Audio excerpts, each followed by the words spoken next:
বিশ্বনবী বললেন, জিব্রাইল, কোনদিন তো এত ফেরেশতা নিয়ে কারো জানাজায় শরীক হতে দেখি নাই। ঘটনা কি? কি এমন আমল ছিল আমার মুয়াবিয়ার, যে আমলের কারণে মুয়াবিয়ার নামটা আল্লাহর আরশে চলে গিয়েছে? 1,40,000 ফেরেশতার বহর নিয়ে তুমি জানাজায় শরীক হয়েছো। কি এমন গোপন আমল ছিল আমার মুয়াবিয়ার, আমারে বলো। সাইয়েদনা জিব্রাইল বললেন, নবী, আপনার মুয়াবিয়া বিশেষ একটা আমল করত। বিশ্বনবী বললেন, কি সেটা? সাইয়েদনা জিব্রাইল বলে, আপনার এই সাহাবী কাইমান আও কাঈদান, জালিসান আও মাশিয়ান, উঠতে বসতে চলতে ফিরতে সব সময় আপনার এই সাহাবী পড়তে থাকতো, কুল হুয়াল্লাহু আহাদ, আল্লাহুস সামাদ, লাম ইয়ালিদ ওয়া লাম ইউলাদ ওয়া লাম ইয়াকুল লাহু কুফুয়ান আহাদ। পড়েন সুবহানাল্লাহ। উপকৃত হব না ভাই। ইয়াজিদকে আহলে সুন্নাত জামাতের কেউ কাফের হয়ে গেছে এটা বলে না। ইয়াজিদের অনেক ত্রুটি আছে, অনেক বিচ্যুতি আছে, ন্যায়পরায়ণ শাসকের গুণাবলীর অনুপস্থিতি আছে, এবং নবী করিম সাল্লাল্লাহু আলাইহি সাল্লামের প্রিয় কলিজার টুকরা দৌহিত্র হোসেন রাদিয়াল্লাহু আনহু হত্যাকারীদের ব্যাপারে তার তেমন কোনো ভূমিকা, তাদের শাস্তির জন্য তেমন কোনো ভূমিকা দেখা যায় না, জানা যায় না। এসব কারণে তার ফাসেক হওয়ার ব্যাপার কথা ওলামা একরাম বলেন, কিন্তু কাফের হওয়া বহু কঠিন একটা বিষয়, এত সহজ না। তবে হ্যাঁ, সে নবী সাল্লাল্লাহু আলাইহি সাল্লামের কলিজার টুকরাকে হত্যা করে আমাদের সে হত্যা করেছে, দুঃখিত, এটা তো আর চূড়ান্ত না, তার লোকজন হত্যা করেছে, সেজন্য তার লোকজন আমাদের কাছে ঘৃণিত, এতে কোনো সন্দেহ নাই। কিন্তু আহলে সুন্নাত জামাত তাকে নিয়ে এই যে গালবন্ধ করা, তাকে কাফের বলা, তার গোষ্ঠী উদ্ধার করার জন্য বিশেষভাবে নেমে পড়া, এটা আহলে সুন্নাত জামাতের মানহাজ না। কথা কি বুঝে? পরিমাণ আনি নাই। আমাকে এক মৌলবী জিজ্ঞেস করছিল, আপনি মুয়াবিয়াকে সাহাবী মানেন না? আমি সোজা বলছি, অবশ্যই আমি মুয়াবিয়াকে সাহাবী মানি, কিন্তু সে মুনাফেক সাহাবী, সে ইমানদার সাহাবী নয়। কিভাবে? আমি বললাম, আসেন একটু বলি। যে মাওলা আলীর বিরুদ্ধে অস্ত্র ধরে, সে কেমন সাহাবী? যে মাওলা আলীর বিরুদ্ধে সিফফিনের যুদ্ধ করে, জঙ্গে জামালের যুদ্ধে অবস্থান করে, জঙ্গে জামাল এবং সিফফিনের যুদ্ধে 70,000 দুই পক্ষের সাহাবী হত্যা হয়েছে। আচ্ছা, যদি মাওলা আলী, মহানবী বলছে, আনা মাদিনাতুল ইলমি আলী ও বাবাহা, আমি এলেমের শহর, আলী তার দরজা। যে আলীর বিরুদ্ধে অস্ত্র ধরল, সে আমার বিরুদ্ধে অস্ত্র ধরল। যে আলীর বিরুদ্ধে কথা বলল, সে আমার বিরুদ্ধে কথা বলল। মহানবী বলল, মুনাফিক চেনার সবচেয়ে বড় মাধ্যমই হচ্ছে মাওলা আলী। মহানবী যাকে বলছে, মান কুন্তু মাওলাহু ফাহাজা আলীউন মাওলাহু। আচ্ছা ঠিক আছে, মাওলা আলীর বিরুদ্ধে অস্ত্র ধরছে, যুদ্ধ করছে। এই মুয়াবিয়ার নেতৃত্বে জলিলুল কদর সাহাবী হযরত আবু হুরায়রা সিফিনের যুদ্ধে শাহাদাত। আবদুহুকে নবী তো যিনি রহস্য জগতের কেন্দ্রবিন্দুতে অবস্থান করেন, তিনি হচ্ছেন নবী, এবং এই নবীকে কেন্দ্র করে যিনি ফানা হওয়ার চেষ্টা করেন, তিনি হচ্ছেন রসুল। এখন আবদুহুকে নবী আরবি শব্দ, সৌদি যে কোরআনের তাফসির করছে, মারিফুল কোরআন অনুবাদ করছে, এখানে এই একটা শব্দের অর্থই তারা করে নাই। নবী শব্দের অর্থ কি? নবী শব্দের অর্থ হচ্ছে গায়েব জাননেওয়ালা, আর আবদুহু শব্দের অর্থ হচ্ছে যিনি গায়েব জানায়, তিনি। এর জন্য এটা দলিল কই সূরা কাহাফে। সূরা কাহাফকে ওহাবি ফেরকার অনুসারী মৌলবীরা এবং সালাফিরা ভূত দেহার মতো ডরায়, জমের থেকেও বেশি ডরায়। কারণ এই সূরা কাহাফের হযরত মূসা আলাইহিস সালাতু ওয়াস সালাম একজন জাদরেল নবী এবং রসুল, তাহাকে একজন আল্লাহর আবদুহু বলতেছেন যে আপনি আমার সাথে ধৈর্য ধারণ করতে পারবেন না, যেটা তাফসীর কারকরা রূপক একটা নাম দিছে খিজির, হযরত খিজির আলাইহিস সালাতু ওয়াস সালাম। খিজির শব্দটা কোরআনে কোথাও নাই, এটা রূপক একটা ভাষা, এটা অনুবাদকগণ দিয়েছেন। খিজির শব্দের অর্থ হচ্ছে চিরসবুজ, কিন্তু সেই খিজিরের আরবিটা হচ্ছে আবদিহি। এই আবদিহি, দুই সমুদ্রের মিলনস্থলে মুসানবী এই আবদুহুর দেখা পায়। মুসানবী গেছিল এই আবদুহুর কাছে জ্ঞান অর্জন করতে। নবী সে যদি জ্ঞান অর্জন করতে আবদুহুর কাছে যায়, তাহলে আবদুহু কত উঁচু পর্যায়ের জ্ঞানী। রসুল এবং নবী যদি আবদুহুর কাছে জ্ঞান অর্জন করতে যায়, তাহলে সেই আবদুহু কত উঁচু পর্যায়ের জ্ঞানী। এই আবদুহুই হচ্ছেন হযরত মুহাম্মদ সাল্লাল্লাহু আলাইহি ওয়াসাল্লাম। বাবা জাহাঙ্গীর বলেছেন, যিনি খিজির তিনি আব্দুহু, যিনি আব্দুহু তিনি মুহাম্মদ সাল্লাল্লাহু আলাইহি ওয়াসাল্লাম, যিনি খিজির তিনি মুহাম্মদ সাল্লাল্লাহু আলাইহি ওয়াসাল্লাম। এই হযরত মূসা আলাইহিস সালাতু ওয়াস সালাম আব্দুহুর কাছে যখন জ্ঞান অর্জন করতে যায়, তখন মহানবী বলে, আব্দুহু বলে যে জ্ঞান অর্জন তো অনেক দূরে রাখেন, আপনি আমার সামনে ধৈর্যই ধরতে পারবেন না, ধৈর্য ধারণ করতে পারবেন না। 3টি ঘটনা একে একে ঘটলো। যদি কোনো প্রশ্ন করেন আপনি আপনার রাস্তায়, আমি আমার রাস্তায়। কোরআনে সূরা কাহাফে বলতাছে কালা হাজা ফারিকু বাইনি ওয়া বাইনিকা, এখানে আপনি আর আমার মধ্যে তফাৎ, আপনি ধৈর্য ধারণ করতে পারলেন না, আপনার রাস্তায় আপনি, আমার রাস্তায় আমি। এই আল্লাহর আব্দুহু, এই আব্দুহুর কথা কোরআনে বোঝায়, কিন্তু আজ পর্যন্ত কোনো মৌলবী কোনোদিন কয়ে পারছে? কারণ তারা কোরআন গবেষণা করে নাই। তারা জীবনে একটা না 1 বছর 2 বছর অথবা 5 বছর অথবা 4টা মাসের মুরাকাবা মুশাহেদা করে নাই, 4টা মাসের ধ্যান সাধনা মুরাকাবা, মহানবীর হেরা গুহার মুরাকাবা করে নাই। রহস্য জগতের কথা কেমনে কইব? আব্দুহু তো রহস্য জগতের বিষয়, আব্দুহু তো এই হুজুর শরীফের বিষয় না। এই হুজুর শরীফ দিয়া নবী রসুল অলি আউলিয়া আব্দুহু গো ঢাইকা রাখছে। খালি হুজুর শরীফ পড়ো আর মশলার বই, এজমা কিয়াসের বই, আর আপনাকে ওই যে ফজিলত ধরাই দিছে, এইটা কইবে নত ছোয়াব, ওইটা কইবে নত ছোয়াব, ওইটা কইবে নত। আপনারা ছোয়াব লয়া পাগল, কোনো সময় জানলেনই না যে নবী কাকে বলে, রসুল কাকে বলে, অলি কাকে বলে। সালাত তো ইমানদারের লেগা, যে নাকি নবীর উপরে ইমানই আনে নাই তারে আবার আপনারা নামাজি কোন কেমনে? তো এখন এই আব্দুহুর কাছে রহস্যের জ্ঞান পাওয়া যায়। এই আব্দুহু ছাড়া রহস্যের জ্ঞান পাওয়া অসম্ভব। আব্দুহু রহস্যের জ্ঞান বলে মুসা নবীরে 3টা ঘটনা বইলা দিল, যে নৌকার তলি ছেদ করলো, বাচ্চাটারে মাইরা ফেলাইলো, দেওয়াল নির্মাণ করলো। কি কি আছে এর পিছনে হাকিকত নবী জানলো না, ওলি জানায় দিল। আবার সূরা কাহাফের 7 জন সঙ্গী 309 বছর ঘুমাইছে, এই তারাও আব্দুহু ছিল, তাদেরকে কোরআন আব্দুহু সম্বোধন করেছে। এই আব্দুহু অনেক উঁচু স্তর।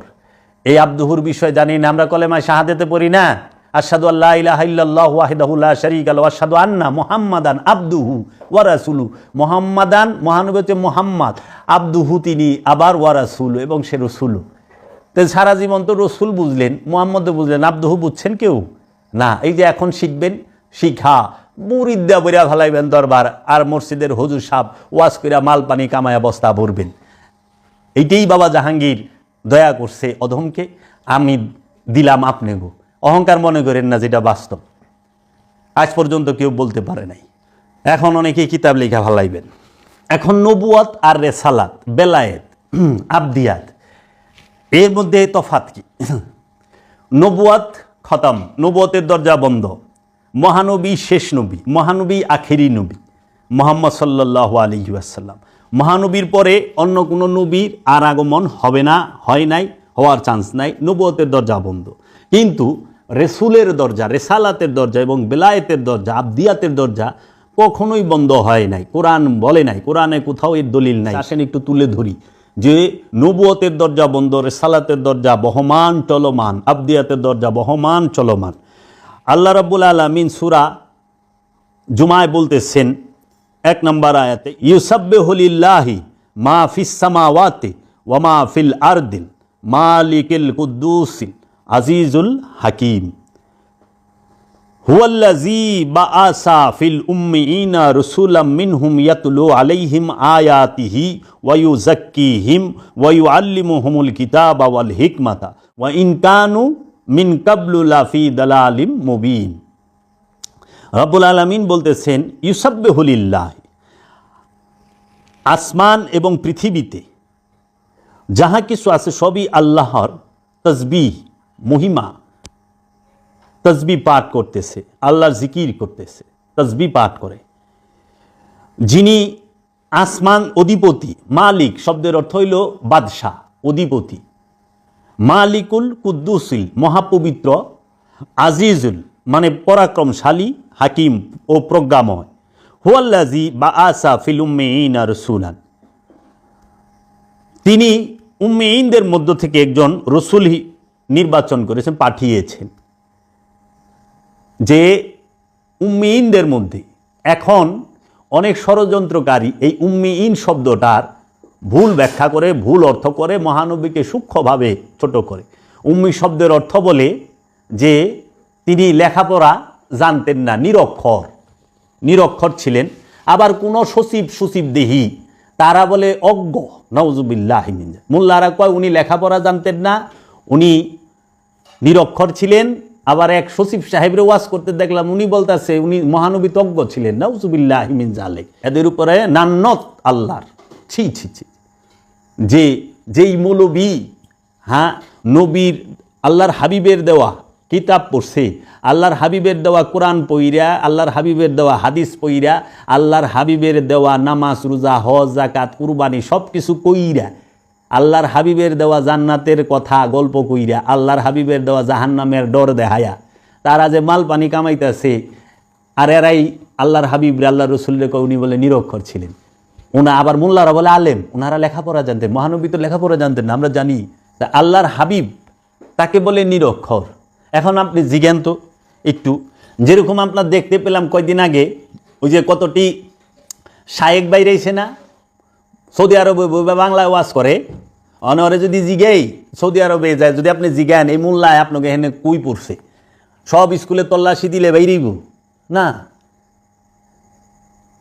এখন ঢাকার এক আলেমে যায় সিলেট ওয়াজ করতেছে, হন আপনি যদি যায় কোন এই মৌলবী কোন হানে পড়ছে সিলেটে, সারা সিলেট বুঝাই সব স্কুলে খোঁজ খবর লইলে যে এই মৌলবী সাহেবের কোনো স্কুলে কলেজে ভার্সিটিতে নাম আছে কিনা ওই খাতায়, না, কারণ উনি তো ওইখানে পড়েই নাই, উনি ওইখানে ওয়াজ করতে গেছে। তো উনি ঢাকার মানুষ, ঢাকায় খোঁজ খবর লইল উনার এলাকায়, তখন সে এই মূর্খ মৌলবীর দল এরা মক্কায় খুঁজে যে মোহাম্মদ সাল্লাল্লাহু আলাইহি সাল্লাম মক্কা মদিনা মক্কার মধ্যে কোন হানে পড়ছে, কোন মাদ্রাসায় পড়ছে, কোন স্কুলে পড়ছে। মোহাম্মদ সাল্লাল্লাহু আলাইহি সাল্লাম মক্কার ছিল কবে? মোহাম্মদ সাল্লাল্লাহু আলাইহি সাল্লাম কি মক্কার? মোহাম্মদ সাল্লাল্লাহু আলাইহি সাল্লাম সারা পৃথিবীর জগতের জন্য রহমত, রাহমাতাল লিল আলামিন। মোহাম্মদ সাল্লাল্লাহু আলাইহি সাল্লাম পড়াশোনা করছে কিনা, সে অক্ষর না নিরক্ষর সেইটা জানতে হইলে যায় জিগাইতে বা আল্লাহ রাব্বুল আলামিন রে, আরশ মহল্লা। কারণ তার স্থান তো আরশ মহল্লায় লা মাকানে। কোনো মৌলবীর ক্ষমতা যদি থাকে, কোনো সচিবের ক্ষমতা যদি থাকে, সে লা মাকানে যায় আল্লাহর জিগাই আসুক যে আল্লাহ তোমার হাবিব কোথায় পড়াশোনা করছে। যেখানে আল্লাহ কোরআনে বলতেছে আর রহমান আল্লামাল কোরআন খালাকাল ইনসান ও আল্লামাহুল বায়ান। এই কোরআন রব্বুল আলামিন শিখাইছে কাকে? আল্লাহর হাবিবকে। তো সাবধান, মহানবী সাল্লাল্লাহু আলাইহি ওয়াসাল্লাম সম্পর্কে কোনো কথা বলতে গেলে সাবধানে বলতে হবে, কারণ তিনি রাহমাতাল লিল আলামিন, তিনি সৈয়দুল মুরসালিন, ইমামুল মুরসালিন, তিনি খাতামান নবিয়্যিন। তো এইখানে কোরআনের এই আয়াতে বলতেছে যে আল্লাহ হচ্ছেন কুদ্দুস আজিজ হাকিম। তিনি সেই আল্লাহ যিনি উম্মিনদের মধ্য থেকে একজন রসুল পাঠিয়েছেন। কেন পাঠিয়েছেন রসুল? আল্লাহ রাব্বুল আলামিন কেন রসুল পাঠাইলেন এখানে বইলা দিতেছে। রসুল আগমন করেছেন। রসুল কেন আগমন করেছেন আল্লাহ পাক এখানে বলতেছেন ইয়াতলু আলাইহিম। ইয়াতলু মানে সে তেলাওয়াত করবে, আলাইহিম তোমাদের কাছে, তাদের কাছে। ইয়াতলু আলাইহিম আয়াতিকা, আয়াত মানে নিদর্শন। আল্লাহর নিদর্শন কি? এখানে একটা কথা বলে রাখা ভালো, আল্লাহর আয়াত আর শায়ের এক না। একটা হলো আয়াতিল্লাহ মানে আল্লাহর নিদর্শন, আর তার শায়েরিল্লাহ আল্লাহর নিশানি। নিশানি আর আয়াত কখনোই এক না। নিশানি শায়ের আর আয়াত এক না। এখন আয়াত বানায় দিছে এই মুল্লা মুন্সি এবং ওহাবি সালাফি খারিজি এবং উমাইয়া আব্বাসিয়া রাজবংশের লোকেরা। কোরআনের যে কোরআনুল মাজিদ সহিফার যে লাইন, এই লাইনের বানাইছে আয়াত। লাইন কি আয়াত? নিশানি, আল্লাহর নিশানি। ইয়াতলু আলাইহিম যিনি তিলাওয়াত করবেন, নিশানি। আল্লাহর হাবিব যখন নিশানি তেলাওয়াত করেছেন তখন কি লাইন ছিল? ছিল না। আল্লাহর হাবিব যে কোরআন আমাদেরকে দান করেছেন সেই কোরআন কি বাইন্ডিং করা ছিল? কাগজ কালির ছিল না, সেটা জবানি কোরআন ছিল, নূরি কোরআন ছিল। আল্লাহর হাবিব তার জবানি কোরআন, আল্লাহর হাবিবের ঠোঁটে, আল্লাহর রসুলের ঠোঁটে, মোহাম্মদ সাল্লাল্লাহু আলাইহি সাল্লামের ঠোঁটে আমরা কোরআন পাইছি, নূরি কোরআন, জবানি কোরআন। এই জবানি কোরআনকে লিপিবদ্ধ করে এই কিতাবের আকারে, বইয়ের আকারে, সহিফার আকারে সাহাবাইকেরা মানছে, কিন্তু মহানবী বলে নাই যে তোমরা এটা বইয়ের আকারে কইরো। কোনো হাদিসেই নাই কেউই দেখাইতে পারো না যে মহানবী বলছে তোমরা এই সহিফাকে একত্রিত করো। এটা সাহাবাই কেরামরা করছে। তো যে মৌলবীরা কয় মহানবী যা করেননি, সাহাবারা যা করেন নাই, আমরা তাহা করব না, তাহলে মহানবী তো কোরআন লিপিবদ্ধ করবার কয় নাই, সাহাবাই কেরামরা করছে। তো মহানবী যা কয় না ওটা তো সাহাবারা করলো, আবার সাহাবাই কেরাম যা করছে। এখন যে সাহাবাই কেরামরা অনেক সংস্কার করছে, তা আপনি মহানবী যা করবো না, সাহাবি তা করবো না, আপনি তা করবেন। আপনি একটু খেয়াল করেন তো, যায়া দেখেন যে আমরা যে জুমার নামাজ যে পড়েন, একটা হইল প্রথম আজান দেয় আর খুতবার আগে যে আজানটা দেয়, এই আজানটা কে দিছে, কে পরিবর্তন করছে, কে সংযুক্ত করছে? এটা কি রসুলের জমানায় ছিল? আচ্ছা, একটু জাইনা নিবেন, জিজ্ঞেস করেন আপনার মসজিদের মৌলবীরে। তারপরে এই যে খুতবা আমরা দেই, ঝালাতের আগে খুতবা দিত না, সালাতের পরে খুতবা দিত। এই মবিয়ার আমল থেকে হইল সালাতের আগে খুতবা আনছে, পরে সালাত আনছে। তাও কেন? মবিয়ার আমলে 70,000 মসজিদে মহানবী এবং আলে রসুলের উপরে অভিশাপ দিত, নবী বংশের উপরে এই মবিয়ার নিযুক্ত বেতনখোর মৌলবীরা, তারা অভিশাপ বর্ষণ করত। এই অভিশাপ বর্ষণ করতো, এর জন্য মানুষ সাহাবাই কেরাম অনেকেই ছিল যে তারা সহ্য করতে পারতো না, তারা সালাত পইরা চলে যেত, খুতবা শুনতো না। পরে কি করছে, খুতবা আগে আনছে, সালাত পড়েছে, তুমি তো সালাত না পইরা যেতে পারবা না। সিস্টেম দেখেন গেল। আচ্ছা, আপনারা যে এই যে কোরআনে জের জবর পেশ, ছোট মত বড় মত, এটা তো কোনো নবী লাগায় না, মহানবী দিছে না, সাহাবাই কেরাম দিছে না, তাবেঈন দিছে না, তাবাইন দিছে না, দিছে কে? হাজ্জাজ বিন ইউসুফ, ইসলামের হিটলার, সবচেয়ে বড় খুনি, খলিফা মনসুরের জেনারেল, আব্বাসীয় রাজা রাজা মনসুরের সেনাপতি যিনি ছিলেন প্রধান জেনারেল, তিনি হচ্ছেন হাজ্জাজ বিন ইউসুফ। এই হাজ্জাজ বিন ইউসুফ এই কোরআনে জের জবর পেশ লাগায় দিছে। মৌলবীরাতে হেন কথা ওঠান না। কাজী আপনারা যে বলেন রসুল যা না করছে আমরা তা করব না, এটা বিদাত, এটা শিরিকের পর্যায়ে চলে যায়। অনেক কিছু আছে তুইলা ধরলে, আপনারা করতেছেন তো। মিলাদুন নবীর বেলায় এত কষ্ট কেন? 10ই মুহররমের বেলায় এত কষ্ট কেন? গাদিরে ঘুমের বেলায় এত কষ্ট কেন? মা ফাতেমার ফজিলত কইতে এত কষ্ট কেন? আলে রসুলের ফজিলত কইতে এত কষ্ট কেন? সাহাবিয়ার আওলাদ তো এক না, সাহাবাই কেরামদের ফজিলত এত কানে হাত দিয়া কনে উ কইরা কৌ, আওলাদের রসুল আলে রসুলের ফজিলত তো কইতে শুনি না। ইমান কার উপরে আনি আমরা? ইমান কি গোলামের উপরে আনি না কার উপরে আনি? ইমান আনতে হয় রসুল এবং আলে রসুলের উপরে, দরুদ পড়তে হয় রসুল এবং আলে রসুলের উপরে। এখন যারা রসুল এবং আলে রসুলের উপরে ইমান আনছে, তারা আলে রসুল এবং রসুলকে, রসুলের উপরে দরুদ পাঠ করব, সালাম দিব, সালাত করব। আর যারা নাকি মুনাফেক্য উপরে ইমান আনছে, জাগো প্রেম মুনাফেক্য সাথে, মুনাফেকের বংশের সাথে, তারা কেন রসুলকে সালাম দিবে? রসুলের সামনে দাঁড়িয়ে মিলাদ পড়বে, রসুলের দরুদ পড়বে, দাঁড়িয়ে সালাম দেবে, কারণ তারা তো ইমান আনছে মুনাফেক্য। এইখানে জগতের বুকে মুহাম্মদ সাল্লাল্লাহু আলাইহি ওয়াসাল্লামের শান মান মর্যাদাকে যদি পরিপূর্ণভাবে কেউ তুলে ধরে থাকে, সে হচ্ছে কালান্দার বাবা জাহাঙ্গীর বা ইমান আল সুরেশ্বরী। যদি কারো শুনতে মনে চায় সে যেন আমার কাছে আসে, আমি শুনিয়ে দেব বাবা জাহাঙ্গীর থেকে।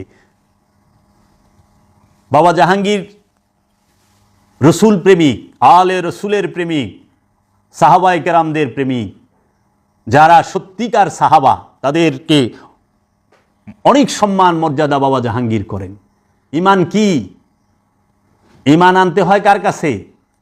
যদি মহানবীকে ভালোবাসলে, মহানবীর কথা বললে শিয়া হয়, যদি মা ফাতেমার কথা বললে শিয়া হয়, যদি মাওলা আলীর কথা বললে শিয়া হয়, যদি ইমাম হাসান হুসাইন আলাইহিস সালাতু ওয়াস সালামের কথা বললে শিয়া হয়, যদি জলিলুল কদর সাহাবাইদের কেরামদের কথা বললে শিয়া হয়, যদি ওলি আল্লাহদের কথা বললে শিয়া হয়,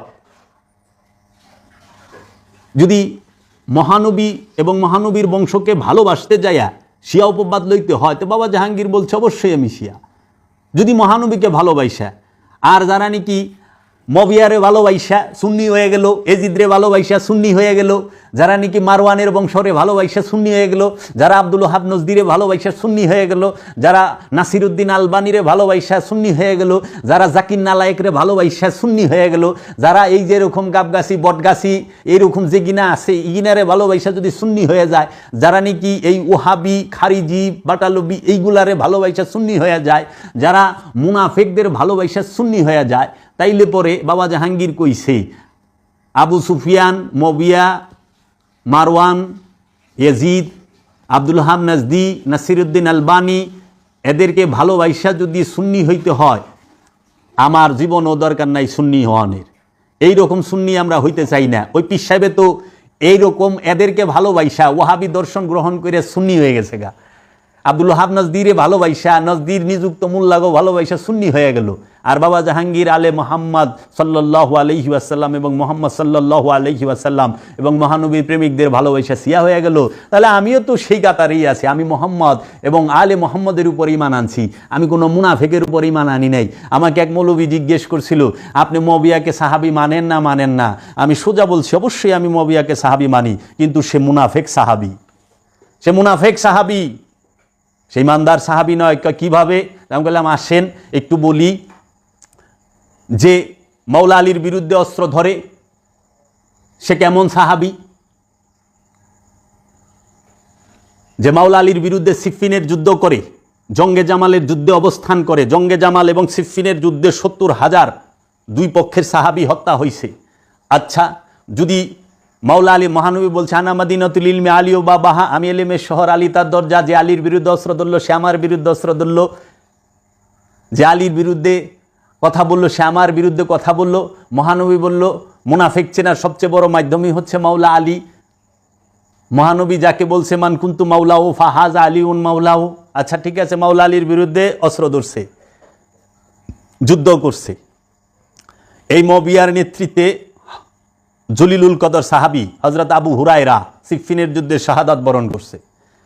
হজরত ওয়াইস কারনি তাকে এক কুবে ডুবি টুকরা করছে এই মবিয়ার নেতৃত্বে।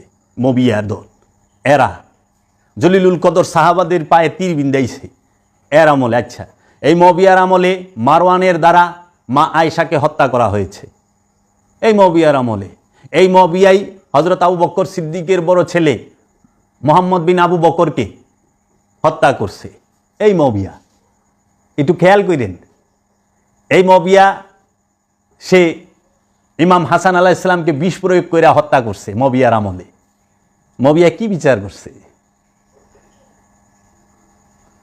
এই মবিয়া এজিদকে ক্ষমতায় বহাইছে। এজিদ মক্কা আক্রমণ করছে, কাবাগরের গিলাপ আগুন দিছে, মদিনার শরীফে মহানবীর রওজার ভেতরে মসজিদে নববীতে তার ঘোড়া এবং উট গাদা বাইন্দা রাখছে। এরপরও সে ইমানদার হয়ে গেল। মবিয়া তার আমলে সে মদিনার গভর্নর নিযুক্ত করছে তার মামু ওয়ালিদ বিন উতবারে। মবিয়ার মার নাম হিন্দা, হিন্দার বাপের নাম হলো উতবা, উতবার পোলার নাম হলো ওয়ালিদ বিন উতবা। এই ওয়ালিদ বিন উতবারে মদিনার গভর্নর বানাইছে। মবিয়ার জারজ ভাইয়ের নাম হলো ইবনে জিয়াদ। এ হইছে রায়ের গভর্নর, বসরার গভর্নর। মাল গিনা দেখেন, মবিয়ার আমলে কতটি যুদ্ধ হয়েছে। এত কিছু করার পরে সে যদি মমিন থাকে, এই রকম মমিনের সাথে আমি থাকি না, আমার থাকার প্রয়োজন না, আপনারা থাকেন গা। এই জন্য আমি বলছি যেই জান্নাতে এজিদ যাইব ওই জান্নাতে আমি যাবো না। আল্লাহ জোর করে নিবার চাইলেও যাইতাম না। আমি জাহান নামে সেরা দৌড়ে ঢুকে যাবো, এজিদের লগে জান্নাতে থাকতাম না। তাহলে এরা যে নাকি কথার বর খেলাপ করে, ওয়াদার বর, মাওলা হাসানের সাথে ওয়াদা করছে, সেই ওয়াদার বর খেলাপকারী, যে নবী পরিবারকে কষ্ট দিছে, যে বাইতুল মালকে নিজের মাল বানায় লইছে, বাইতুল মালকে নিজের মাল হিসাবে সে নিয়ে নিছে। তাহার আমলেই 70,000 মসজিদ নির্মাণ কইরা সেই মসজিদের মধ্যে 70,000 বেতন দিয়া মোল্লা নিযুক্ত কইরা আলে রসুলকে 92 বছর পর্যন্ত এই উমাইয়া বংশ, মারওয়ানের বংশ, তারা কি করছে? রসুলের উপরে, রসুলকে এবং রসুলের বংশকে, মহানবীকে, মহানবীর বংশের উপরে গালিগালাজ এবং অভিশাপ বর্ষণ করছে। একমাত্র উমাইয়া রাজবংশের একজন শাসক উমর বিন আব্দুল আজিজ আইসা এই গালির বদলে দোয়া চালু করছে। মসজিদে দাঁড়ায় গালি দিতেন, আলে রসুলকে অভিশাপ দিতেন। মসজিদ হইছে কার লিগা? মসজিদে দাঁড়ায় বলতো না কোন আল্লাহর নবী আইছে, না কোনো নবীর বংশ আছে। এরা আল্লাহর কোরআন আর নবীর সুন্নাহ মানে। নবীর বংশের মাথা কাইটা, নবীর আওলাদের মাথা কাইটা কেমন সুন্নত মানলেন আপনারা? আমার বুঝে আসে না। আচ্ছা, কোরআনে একটা সূরা আছে, সূরা মুনাফিকুন। সূরা মুনাফিকুন, এই মুনাফিকুন সূরা নাজিল হইল কারে কেন্দ্র কইরা? যদি মুনাফিকি না থাকে, কাফের আর ইমানদার এক না, কাফের এক সাইড, ইমানদার আরেক সাইড। আর মুনাফিক হইল, মুনাফিকরে কেউই চিনতে পারে না, কাফেরও চিনা পারে না, ইমানদারও চিনা পারে না, লেবাসদারি। এই মুনাফিকের ভূমিকায় কারা ছিল? আর মুনাফিকেরা নামাজ পড়ে, কোরআন খুলেন, আল্লাহ বলতেছে মুনাফিকেরা সালাতে দাঁড়ায় অলস ভোরে। অলস ভোরে মুনাফিকেরা সালাত করে। সূরা নেসার 142 নম্বর আয়াতে আল্লাহ বলতেছে মুনাফিকেরা সালাতে দাঁড়ায় অলস ভোরে, লোকদের দেখাবার জন্যই মুনাফিকেরা সালাতে দাঁড়ায়। এই মুনাফিকটা কারা? কোরআন নাজিল যখন হইছে তখন প্রেজেন্ট মুনাফিকেরা সালাত করতে আছে, তাও অলস ভোরে। সূরা নেসার 142 নম্বর আয়াত। মুনাফিকে নামাজ পড়ে, সালাত করে। মুনাফিকে সালাত খালি ইমানদারেই করে না, সালাত করলে মুনাফিকও করে। কোরআন সূরা নেসার 142 নম্বর আয়াত একটু খুইলা দেখেন দর্শক মণ্ডলী। আরে কানা মৌলবী গো কই, একটু খুইলা দেখবেন যে সূরা নেসার 142 নম্বর আয়াত আল্লাহ বলতাছে মুনাফিকেরা সালাতে দাঁড়ায় অলস ভোরে, লোকদের দেখাবার জন্য। তো এই মুনাফিকের কারা? এই মারওয়ানের গোষ্ঠী, এই আবু সুফিয়ানের গোষ্ঠী, এরাই মুনাফিক। এরা ঘাপটি মাইরা ছিল, এরা আলে রসুলকে নির্মমভাবে শাহাদাত করছে। একে একে মহানবীর পরিবারের সবাইকে একে একে শাহাদাত করছে। কাউরে তারা ছাড়ে নাই, শুধু ক্ষমতার মোহে, ক্ষমতার লোভে, সিংহাসনের লোভে, সম্পদের লোভে। ছি ছি ছি ছি ছি। আওলাদের রসুলদেরকে হত্যা কইরা দিন ইসলাম কায়েম করছে। এখন সত্য কথা কইলে অগত দলিল নাই কিছু, শিয়া হয়ে গেছে। মহানবীকে ভালোবাসা, মুহাম্মদ সাল্লাল্লাহু আলাইহি সাল্লামের বংশ, মাওলা আলী, মা ফাতেমা, ইমাম হাসান, ইমাম হুসাইন আলাইহিস সালাতু আসসালাম, ইমাম জৈনুল আবেদিন, ইমাম আলী আকবর, ইমাম আলী আসগর, ইমাম কাসেম, ইমাম বাকের, ইমাম জাফর সাদেক, ইমাম মুসা কাজেম, ইমাম আলী রেজা, ইমাম আলী তাকি, ইমাম আলী নাকি, ইমাম হাসান আশকারি, ইমাম মেহেদি আলাইহিস সালাম, গাউসে পাক আব্দুল কাদের জিলানী আলাইহিস সালাতু আসসালাম, খাজা গরিবে নওয়াজ, খাজা বাবাকে ভালোবাসা এবং বাহাউদ্দিন নকশবন্দ মুজাদ্দেদ আল ফেসানি, রসুলের নুমা হযরত ফতেহ আলী ওয়াইসি বাবাকে ভালোবাসা এবং জান শরীফ শাহ সুরেশ্বরীকে ভালোবাসা এবং আমার মুর্শিদ কেবলা ও কাবা কালান্দার বাবা জাহাঙ্গীরকে ভালোবাসা যদি কোনো অপবাদ নিতে হয় অবশ্যই আমি নেব, কাঁধে তুলে। কিন্তু মুনাফিকের সাথে হাত মিলাবো না, কাফেরের সাথে হাত মিলাবো না। বিকই না মৌলবী না, বিকই না ইমান না। আমি মুরিদ হইছি, আমি মান আনছি আল্লাহর রসুলের কাছে, আল্লাহর রসুলের বংশের কাছে। আমি দরুদ পড়ি আল্লাহর রসুলের উপরে, আল্লাহর রসুলের বংশের উপরে। আমি সালাত করি আল্লাহর রসুলের কাছে, আল্লাহর রসুলের সাথে, আল্লাহর রসুলের বংশের সাথে। আমার সিয়াম সমস্ত কিছুই আল্লাহর রসুল এবং আল্লাহর রসুলের বংশধর। আমি মুনাফিক নই, মুনাফিকের মুরিদও নই। আমরা ওই মবিয়ার গোষ্ঠী, আবু সুফিয়ানের গোষ্ঠী, এজিদরে রাদিয়াল্লাহু তাআলা আনহু কওয়াত থেকে মৃত্যু কামনা করি। যেই দিন এজিদকে রাদিয়াল্লাহু তাআলা আনহু বলা হবে, যেই দিন মবিয়াকে সাহাবীর মাইনা নিমু, যে হ্যাঁ সত্যিকার সাহাবী, মৃত্যু কামনা করি, মরণকে কবুল করে নেমু, তা ওই মুনাফিকের সাথে হাত মিলাবো না। কারণ আমি হুসাইনের প্রেমী। যারা নাকি রুহের সোয়াব পাঠায়, রসুলের জন্য দোয়া করে, রসুলের কাছে সোয়াব পাঠায়, রসুলের রুহে সোয়াব পাঠায়, নবীর রুহে সোয়াব পাঠায়, আর ওয়া পাকে পাঠায়। বা দান্দাবাজির কথা, ওখানে রু করলে ই খায়, ওখানে আর ওয়া পাকে, আবার কেউ কেউ রওজা মুবারকে। এই বেয়াদব, এই বেয়াদব, রসুলের জন্য দোয়া করবো এরকম কেউ আছে রে? পৃথিবীর মধ্যে মহানবী সাল্লাল্লাহু আলাইহি ওয়াসাল্লামের থেকে সর্বশ্রেষ্ঠ আফজাল কোন মানুষ আছে? কেউ আছে যে তার জন্য দোয়া করব, তার জন্য সোয়াব পাঠাইব? বেয়াদব। নামাজের আজানের মধ্যে বলে, আল্লাহ সুপারিশ করে, আল্লাহ তুমি মহানবীকে জান্নাতের সর্বোচ্চ মাকাম দান করো। আর জান্নাত হলো সৃষ্টি, মহানবী স্রষ্টা, মহানবী হাউজে কাউসারের মালিক, হাউজে কাউসার মহানবীর গোলাম। মহানবী জান্নাতের মুহতাজ নয়, লায়েকে জান্নাত। মহানবী জান্নাতের স্রষ্টা, জান্নাতের মালিক। সারা কোরআন তন্ন তন্ন করে খুঁজেন, আপনারা কোরআন অনুবাদ পড়েন। কোরআনে আছে তুমি তোমার বাবার জন্য দোয়া করো, তুমি তোমার পরিবারের সন্তান সন্ততির জন্য দোয়া করো। সারা কোরআনে একটা জায়গায় দেখাইতে পারবেন যে তোমরা আল্লাহর রসুলের জন্য দোয়া করো, আল্লাহর রসুলের জন্য দোয়া করো, আল্লাহ নবীর জন্য দোয়া করো, আল্লাহর অলির জন্য দোয়া করো। যেখানে বলতেছে আলা খবরদার, ইন্না উলিয়া, নিঃসন্দেহে আমার অলি যারা, লা খাউফুন আলাইহিম ওয়া লা হুম ইয়াহজানুন, আমার অলিদের কোনো ভয় নাই, তারা কোনো চিন্তিত হবে না, কারণ আমি তাদের গার্জিয়ান। তাহলে আল্লাহ রসুলের লেগে আল্লাহ রসুলের রুহে যে সোয়াব পাঠায়, রুহে সোয়াব, রুহ হলো স্বয়ং রব্বুল আল্লাহর বীজরূপী সুপ্তরূপী অবস্থাকেই বলা হয় রুহ। রুহ সৃষ্টিই নয়। কোরআনে কি কোথাও আছে আমি রুহ সৃষ্টি করছি? কোরআনে কি কোথাও আছে কুল্লু রুহিন যায়কাতুল মউত, রুহ মৃত্যুবরণ করব? কোরআনে আছে কুল্লু নফসুন যায়কাতুল মউত, নফসের মৃত্যু স্বাদ গ্রহণ করতে হবে, দোয়া করতে হয় নফসের জন্য। তা আবার কোরআন বলতাছে মরণের পরে, সূরা বাকারার 48 নম্বর আয়াত, মরণের পরে কোনো সুপারিশ, কোনো বিনিময়, কোনো দোয়া কিচ্ছু কামে লাগবো না। যাহা কামে লাগবো জীবিত থাকতে, তুমি যা কামাই করছো সেইটাই লইয়া যাইবা। এর জন্য কর্ম সাবধান, জীবিত থাকতে কর্ম করেন। আর এরা ব্যবসা পাইতে লইছে, মরণের পরে সোয়াব পাঠায়, স্বর্গে পাঠায়। নিজের স্বর্গ আগে তালাশ করেন। বাবা জাহাঙ্গীর এবং আলে বাবা জাহাঙ্গীর সম্পর্কে যে কেউ কথা বলার আগে একটু বিচার বিশ্লেষণ করবেন। বাবা জাহাঙ্গীর আব্দুহু, আল্লাহর আব্দুহু, বাবা জাহাঙ্গীর কালান্দার। প্রেম এক জিনিস, আইন আরেক জিনিস। প্রেমের কারণে আপনাদেরকে বাবা জাহাঙ্গীর ভক্তি দিছে, জ্ঞানে না। জ্ঞানে পদ্মার এই পার আর ওই পার, প্রেমে বাবা জাহাঙ্গীর ভক্তি দেয়, জ্ঞানে নয়। আমি প্রেমে আপনাকে ভক্তি দেই, জ্ঞানে নয়, কখনোই নয়। আপনার যে কি আছে দেখলে লিটার পাওয়া যায়। আমরা মুনাফেকের উপরে ঈমান আনি না, আমরা বাগীর উপর ঈমান আনি না যে রাষ্ট্রদ্রোহী, জালে রসুলের উপরে নিজেই আল্লাহ বলতেছে যে মুমিনকে হত্যা করে সে জাহান্নামী।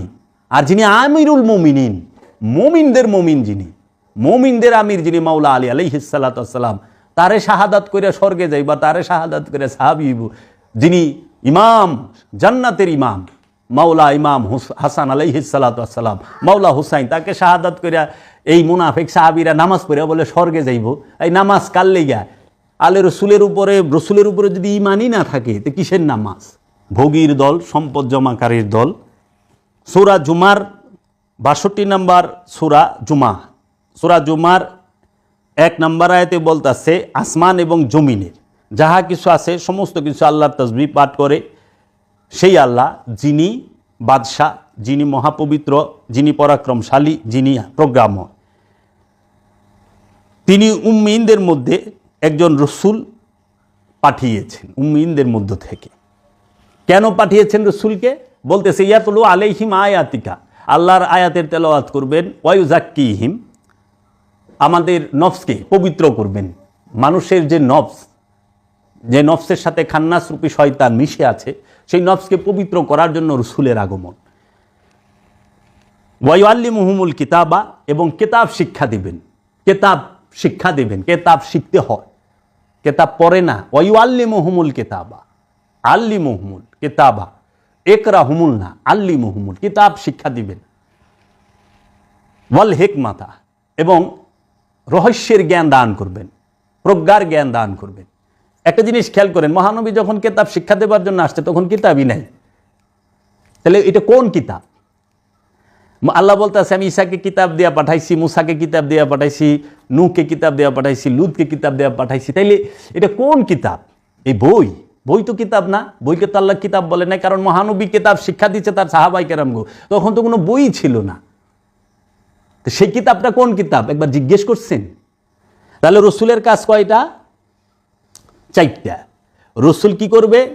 কিতাব শিক্ষা দিবে, রসুল নফসকে পবিত্র করবে, রসুল আল্লাহর নিদর্শন তেলাওয়াত করবে, এবং রসুল হিকমতের শিক্ষা দিবে।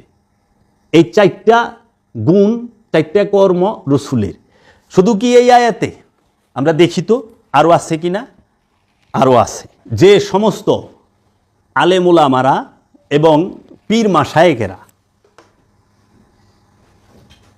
রুহের জন্য সোয়াব পাঠায়, রুহের জন্য মাগফিরাত কামনা করে এবং রসুলের রওজায় সোয়াব পাঠায়, রসুলের রওজায় রসুলের রুহে সোয়াব পাঠায়, দয়াল নবীর রুহে সোয়াব পাঠায়, কিংবা আরওয়া পাকে সোয়াব পাঠায়। এগিনার থেকে ফুল স্পিরিটে বাইকে যায় ইমান বাঁচাইবার হইলে এগিনা একটাও কামেল না, এগিনা সব ব্যবসায়ী পিসাব থাবুকির দল লাউ কদু সব খাই। একটু গভীরভাবে খেয়াল করেন, আপনি তার কাছ থেকে কি শিক্ষা পাইলেন? কিচ্ছু না, আইবেন যাই। এই সমস্ত মোল্লা এবং পীর থেকে সাবধান, যারা রসুলের জন্য দোয়া করে এবং নবীর জন্য দোয়া করে। রসুলের জন্য দোয়া করা হারাম, এটা কুফুরি আকিদা। রসুলের জন্য কেমনে দোয়া করেন আহেন একটু দেখি, রসুল সম্পর্কে বলি। 49 নম্বর সূরা হুজরাত, সূরা হুজরাতের 1 নম্বর আয়াত পড়বেন। আল্লাহ রাব্বুল আলামিন আল্লাহর হাবিব সম্পর্কে বলতেছেন, ইয়া আইয়ুহাল্লাযীনা আমানু লা তুকাদ্দিমু বাইনা ইয়াদাইল্লাহি ওয়া রাসূলিহি ওয়াত্তাকুল্লাহা ইন্নাল্লাহা সামিউন আলিম। ডাকটা দিছে কি? হে ঈমানদারেরা, ইয়া আইয়ুহাল্লাযীনা আমানু, হে ঈমানদারেরা, বিশ্বাসীরা। আমানুকে বলছে, লা তুকাদ্দিমু বাইনা ইয়াদাইল্লাহি, তোমরা রসুলের সামনে অগ্রণী, মানে রসুলের আগে হাইটো না, রসুলের সামনে আগে আগে হাইটো না। আচ্ছা, আল্লাহকে ভয় করো, আল্লাহ সর্বশ্রোতা, আল্লাহ হারাম করিয়া দিছে, এটা আল্লাহর হুকুম।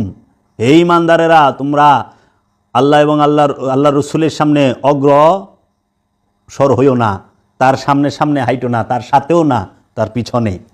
আচ্ছা, 2 নম্বর আয়াত, ইয়া আইয়ুহাল্লাযীনা আমানু লা তারফাউ আসওয়াতাকুম ফাওকা সাওয়াতিন নবী ওয়ালা তাজহারু লাহু বিল কাউলি কাজাহরি বাদিকুম লিবাদিন আন তাহবাতা আমালুকুম ওয়া আনতুম লা তাশউরুন। এইখানে দেখবেন এই সূরার অধিকাংশ অনুবাদকারী বড় বড় হিয়া বড় বড় মৌলবী, জাগনিকি নামের আগে পিছে এক সাঙ্গারি টাইটেল আছে, এরা আমানুর অর্থ মুমিন করে থিয়া দিছে। আমানুর বাংলা অনুবাদ করছে মুমিন, মুমিন না। আমানু আর মুমিন আসমান জমিন তফাত। আমানু আরবি শব্দ, মুমিন আরবি শব্দ।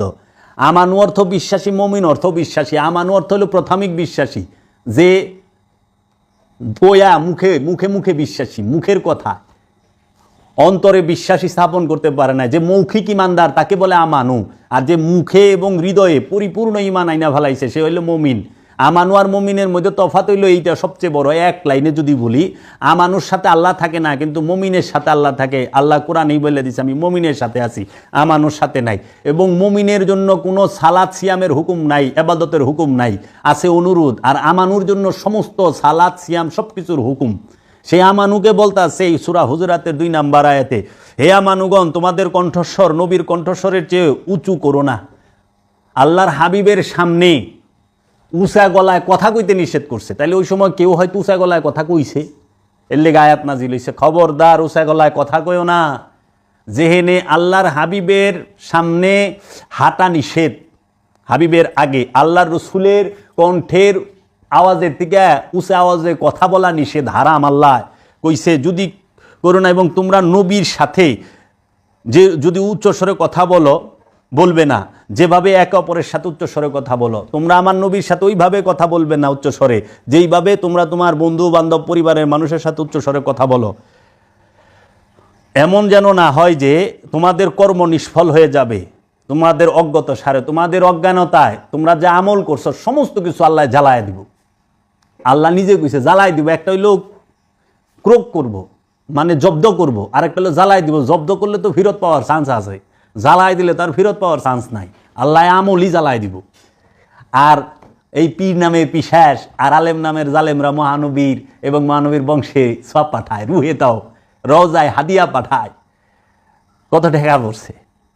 দয়া ভিক্ষা চাইবেন আল্লাহর হাবিবের কাছে, আল্লাহর রসুলের কাছে, আল্লাহর রসুলের বংশের কাছে, আমি মহাপাপী, আমাকে দয়া করেন। আপনি দোয়া করার উপযুক্ত হন নাই, কারণ আপনি রসুলের থেকে উচ্চ মর্যাদা নন। আপনি রসুলের থেকে উচ্চ মর্যাদা নন যে তার জন্য দোয়া করবেন। 3 নম্বর আয়াতে বলতেছি, যারা আল্লাহ রসুলের সাথে কথা বলার সময় নিজেদের কণ্ঠস্বর নিচু রাখে, আল্লাহ তাদের অন্তরে তাকওয়ার জন্য পরীক্ষা করে নিয়েছেন, তাদের জন্য রয়েছে মহাপুরস্কার ও ক্ষমা। এবং 4 নম্বর আয়াতে বলছে, যারা আপনাকে হুজুর আর বাইরে থেকে ডাকাডাকি করে তাদের বেশিরভাগ লোকেরাই কাণ্ড জ্ঞান নেই। তাদের বেশিরভাগ লোকেদের কোনো কাণ্ড জ্ঞান নেই। যারা আল্লাহর হাবিবের ঘরের বাহিরের থেকে ডাকাডাকি করে উচ্চ সুরে, তারা অজ্ঞ, কাণ্ড জ্ঞানহীন। তাহলে উচ্চ স্বরে ডাকাই নিষেধ আল্লাহর হাবিবরে, আর আপনারা সোয়াব পাঠান। ছি ছি ছি, আরে পিসাব রে, আরে মোল্লা, নামাজ কবুল হয়েছে কিনা হিটা কয়ে পারে না। সূরা হুজরাতের 5 নম্বর আয়াতে আল্লাহ রাব্বুল আলামিন বলতেছেন, যদি তাহাদের নিকটে আপনার বের হওয়া পর্যন্ত তারা সবর করতে থাকেন তাহলে সেটা তাদের জন্যই ভালো হতো। আল্লাহ ক্ষমাশীল ও মেহেরবান। সূরা হুজরাতের 5 নম্বর আয়াতে আল্লাহর রসুল যেই পর্যন্ত নিজের ঘরের থেকে স্বেচ্ছায় বের না হয় পর্যন্ত ধৈর্য ধরে অপেক্ষা করতে হয়, এইটাই কল্যাণকর। তাইলে পরে রসুলের সামনে হাঁটা নিষেধ, আল্লাহর হুকুম। প্রত্যেকটার মধ্যে ইয়া আইয়ুহাল্লাযিনা আমানু কইছে খালি। রসুলের কণ্ঠস্বরের উপরে উচ্চস্বরে কথা বলা নিষেধ, এবং রসুলের ঘরের দরজায় যাইয়া নক করা নিষেধ। যদি এগুলা কেউ করে আল্লাহ তার আমল জ্বালায় দিব। সূরা হুজরাত 49 নম্বর সূরা। আল্লাহ বলতেছে, হে ঈমানদারগণ, ইয়া আইয়ুহাল্লাযিনা আমানু, যারা ঈমান আনিয়াছ, যখন তোমরা রসুলের সাথে একান্তে গোপনে গোপনে আলাপ করো, তখন আলাপের আগে কিছু সাদাকা মানে হাদিয়া, উত্তম উপঢৌকন, যেটা উত্তম উপঢৌকন সেটা দান করো, দিও। দেওয়ার পরে রসুলের সাথে পরামর্শ করো, এটা তোমাদের জন্য শ্রেয় ও পরিশোধক। অবশ্য যদি এই উপঢৌকন দেওয়ার জন্য কিছুই না পাও তাহলে আল্লাহ ক্ষমাশীল পরম দয়ালু। যদি না দিতে পারো তাহলে আল্লাহ রসুলের সাথে, আল্লাহ রসুলের চেহারা মুবারক দেখলে পরামর্শ করতে গেলে চুপি চুপি, আল্লাহ নিজে বলে দিছে কিছু উত্তম উপঢৌকন তাকে তার হাতে দিও, যেটা উত্তম। আর যদি না থাকে সে ক্ষমা করে দিব, আল্লাহ গফুরুর রহিম। আর থাকা অবস্থায় না দিলে কিন্তু ক্ষমা করব না। তাইলে যে আল্লাহর হাবিবের চলা ফেরা, উঠা বসা, শুয়া, শরীরের কাপড় থেকে নিয়ে সমস্ত কিছু আল্লাহ পুঙ্খানুপুঙ্খানু লক্ষ্য করতে আছে, সেই আল্লাহর হাবিবের লেগিয়া এই মোল্লার দল, অধিকাংশ, সবাই না, যারাই রুহের জন্য সোয়াব পাঠায় এবং রসুলের জন্য দোয়া করে, বুঝবেন এগুলা মোল্লা, তাও ওহাবি, সুন্নি মোল্লা না, ওহাবি।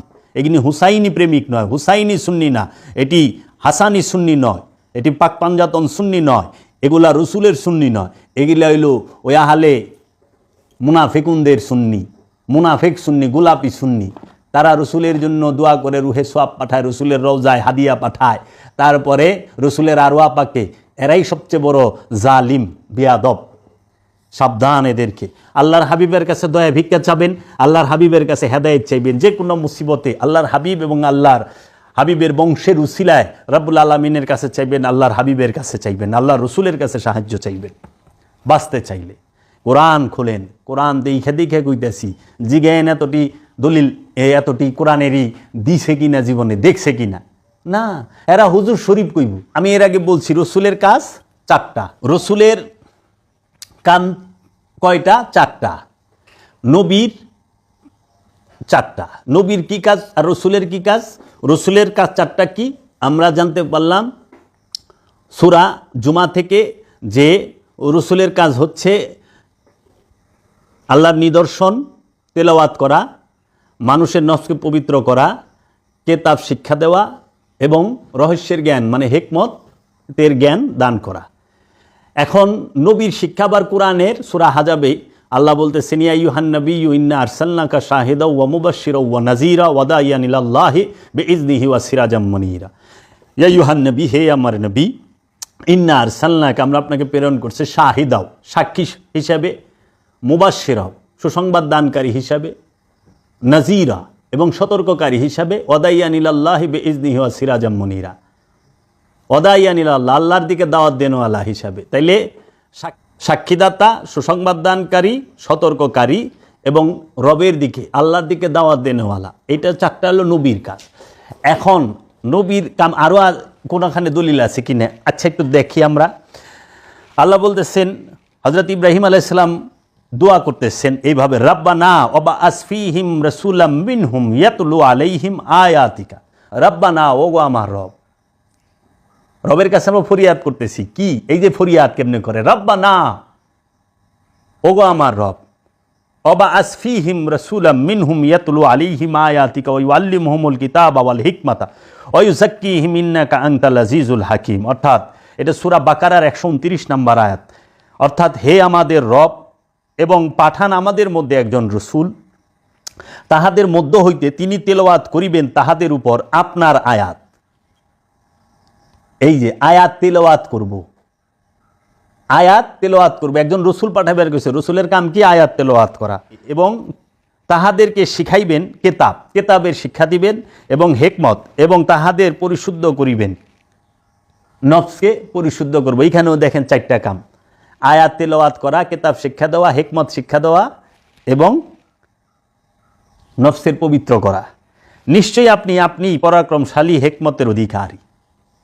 তাহলে রসুলের গুণ আমরা পাইতেছি কোরআন অনুযায়ী 4টা, এই 4 কাম।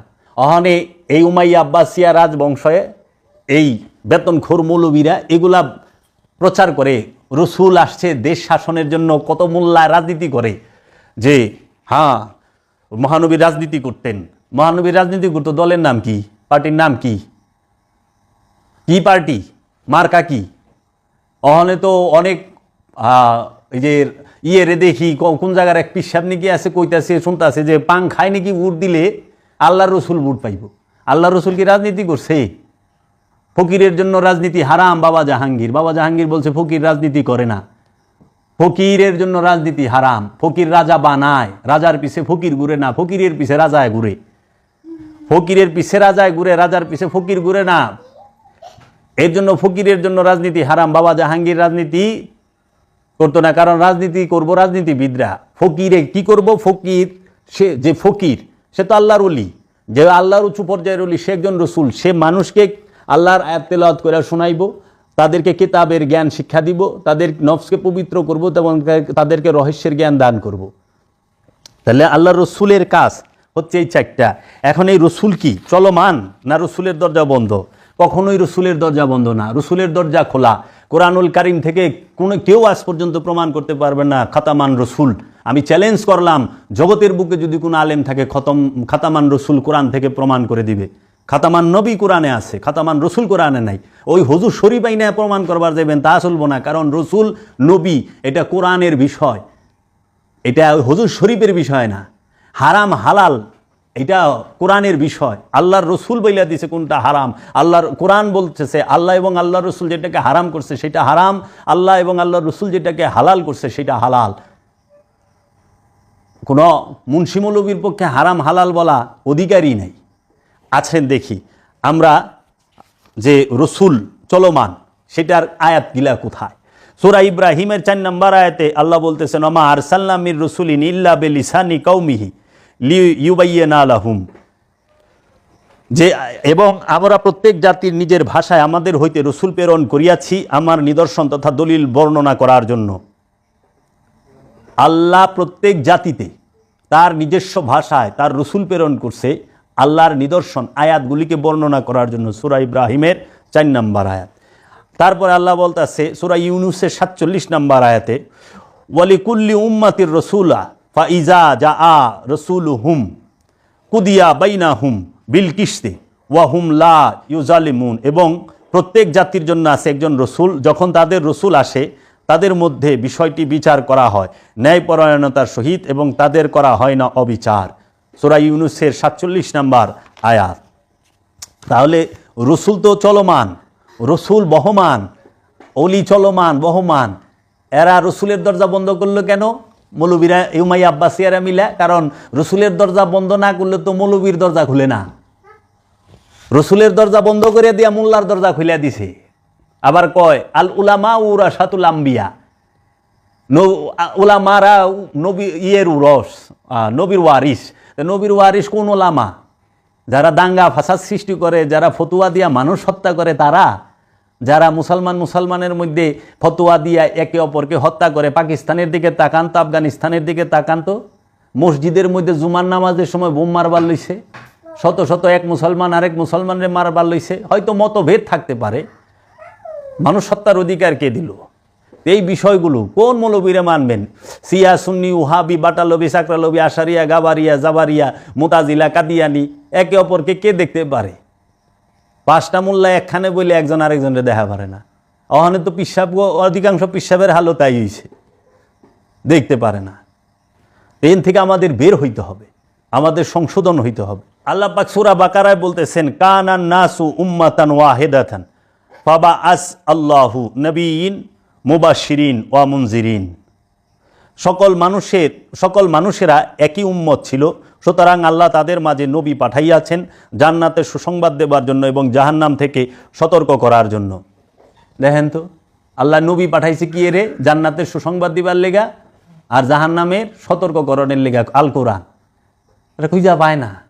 এরা নবী রাজনীতি করত, হ্যাঁ, মহানবী রাষ্ট্র পরিচালনা করেছেন।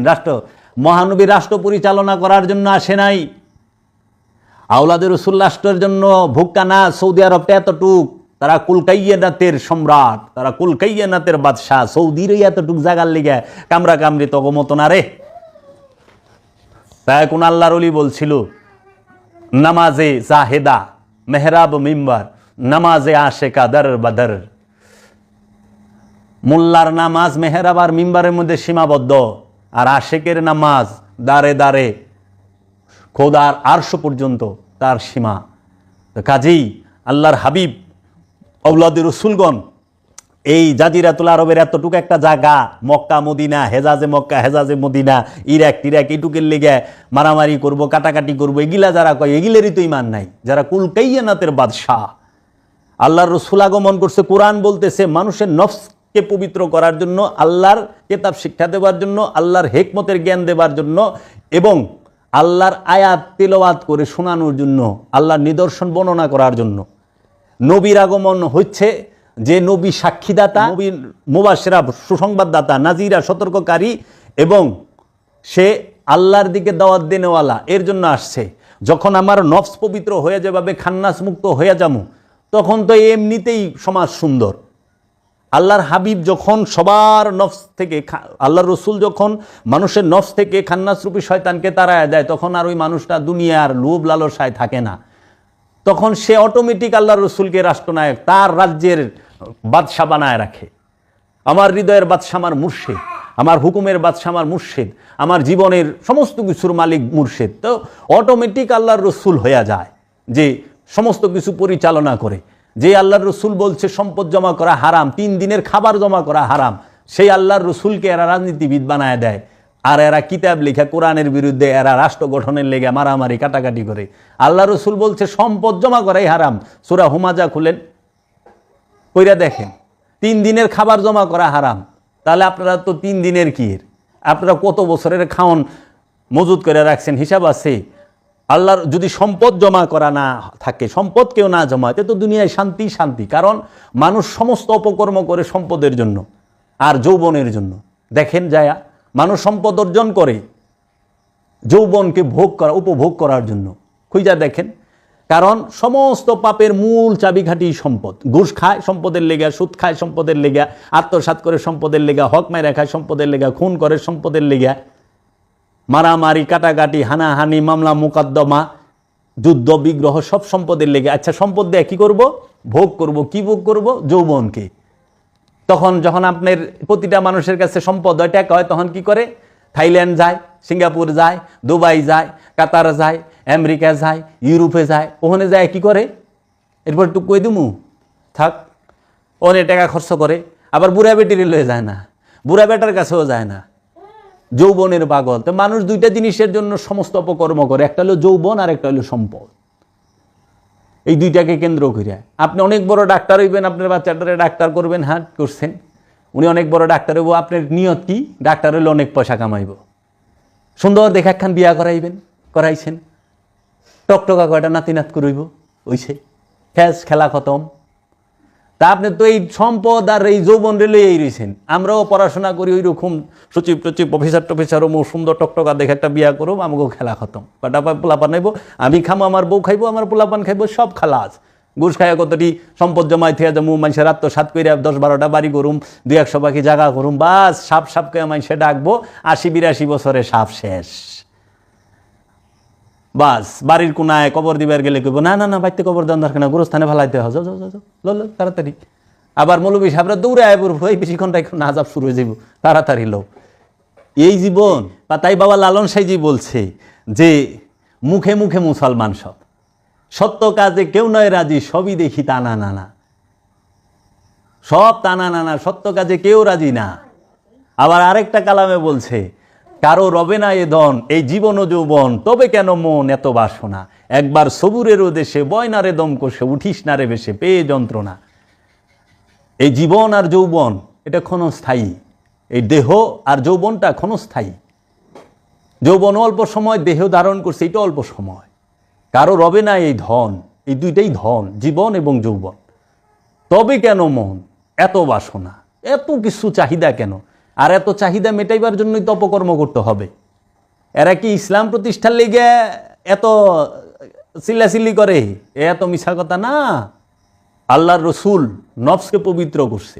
আল্লাহর রসুল গদি দখলের লেগে যুদ্ধ করে নাই।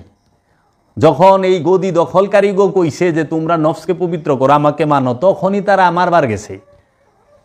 যদি মহানবী তাগোর সাথে সম্পদ জমা করায় যুগ হইতো আর অত্যাচার জুলুমে যুগ দিত, তাহলে আর এই যুদ্ধই হইতো না।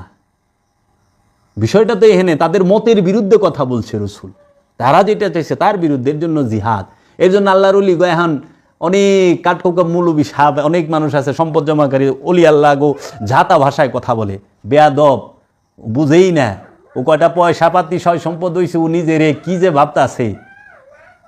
আর মানুষের বিচিত্র স্বভাব, মানুষ প্রথমে সম্পদ জমা করে, নাওয়া খাওয়া বিবেকের দরজা বন্ধ করে দিয়ে আবার এই সম্পত্তি ব্যয় করে রোগের পিছনে চিকিৎসা করে।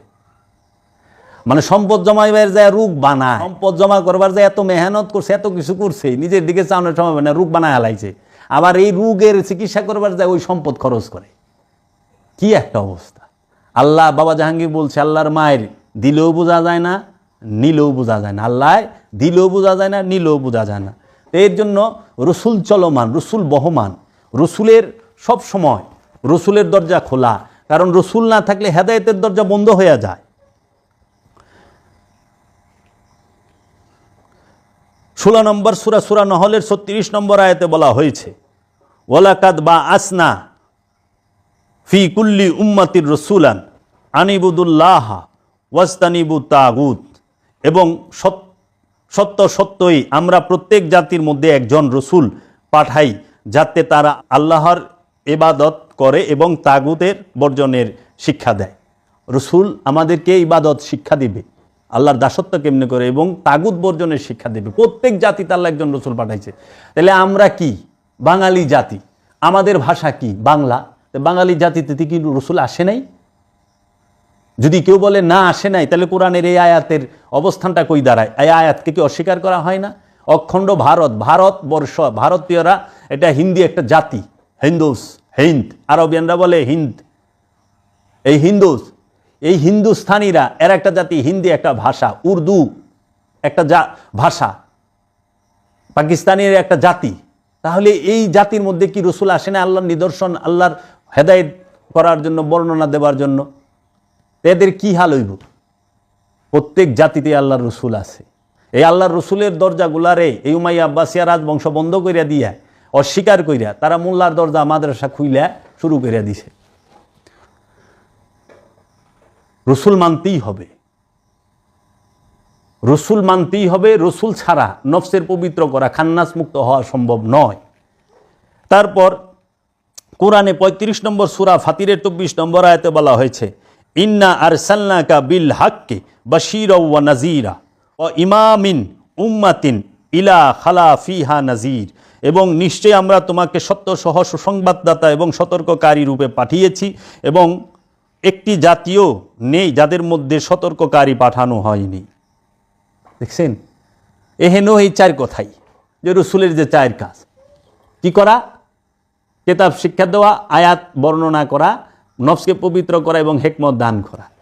একটি জাতীয় এমন নাই যে আমি আমার রসুল প্রেরণ না করছি। তাহলে প্রত্যেক জাতিতে রসুল আছে, তাহলে রসুলের দরজা বন্ধ কইল কেমনি? কোরআন কইতেছে প্রত্যেক জাতিতে আমি রসুল পাঠাইছি, আর এরা কয় রসুলের দরজা বন্ধ, নবীর দরজা বন্ধ। 12টা বাজায় হালা। রেসালাতের দরজা খোলা, আবদিয়াতের দরজা খোলা, বেলায়েতের দরজা খোলা, শুধু নবুয়তের দরজা বন্ধ। খতামান নবী, এই রসুল হচ্ছে প্রত্যেকটা উঁচু স্তরের ওলিয়ে কামেল গনি আল্লাহর একজন রসুল। যেরকম বাগদাদে খাজা কি গৌসুল আজম গৌসে পাক আব্দুল কাদের জিলানী আলাইহিস সালাতু ওয়াস সালাম আল্লাহর রসুল, ভারতে হযরত খাজা মাইনুদ্দিন চিশতি আজমিরি আলাইহিস সালাতু ওয়াস সালাম আল্লাহর রসুল, পাকিস্তানে দাতা লাহুরি বাবা একজন আল্লাহর রসুল, বোয়ালি শাহ কালান্দার আল্লাহর রসুল, নিজামুদ্দিন আউলি একজন আল্লাহর রসুল, শাহজালাল, শাহপুরান, ফকির লালন, এরা সবাই আল্লাহর একজন রসুল। জাহান শরীফ শাহ সুরেশ্বরী আল্লাহর একজন রসুল, কালান্দার বাবা জাহাঙ্গীর সেও আল্লাহর একজন উঁচু স্তরের রসুল। এই রসুলের দরজা চলমান বহমান। আপনি কি কোরআন মানবেন না মোল্লা মানবেন? কোনটা মানবেন? এখন মানুষ কোরআন মানে না, এখন মানে মোল্লা। মানুষ 4টা জিনিসটা পছন্দ করে: ব্যক্তি, দল,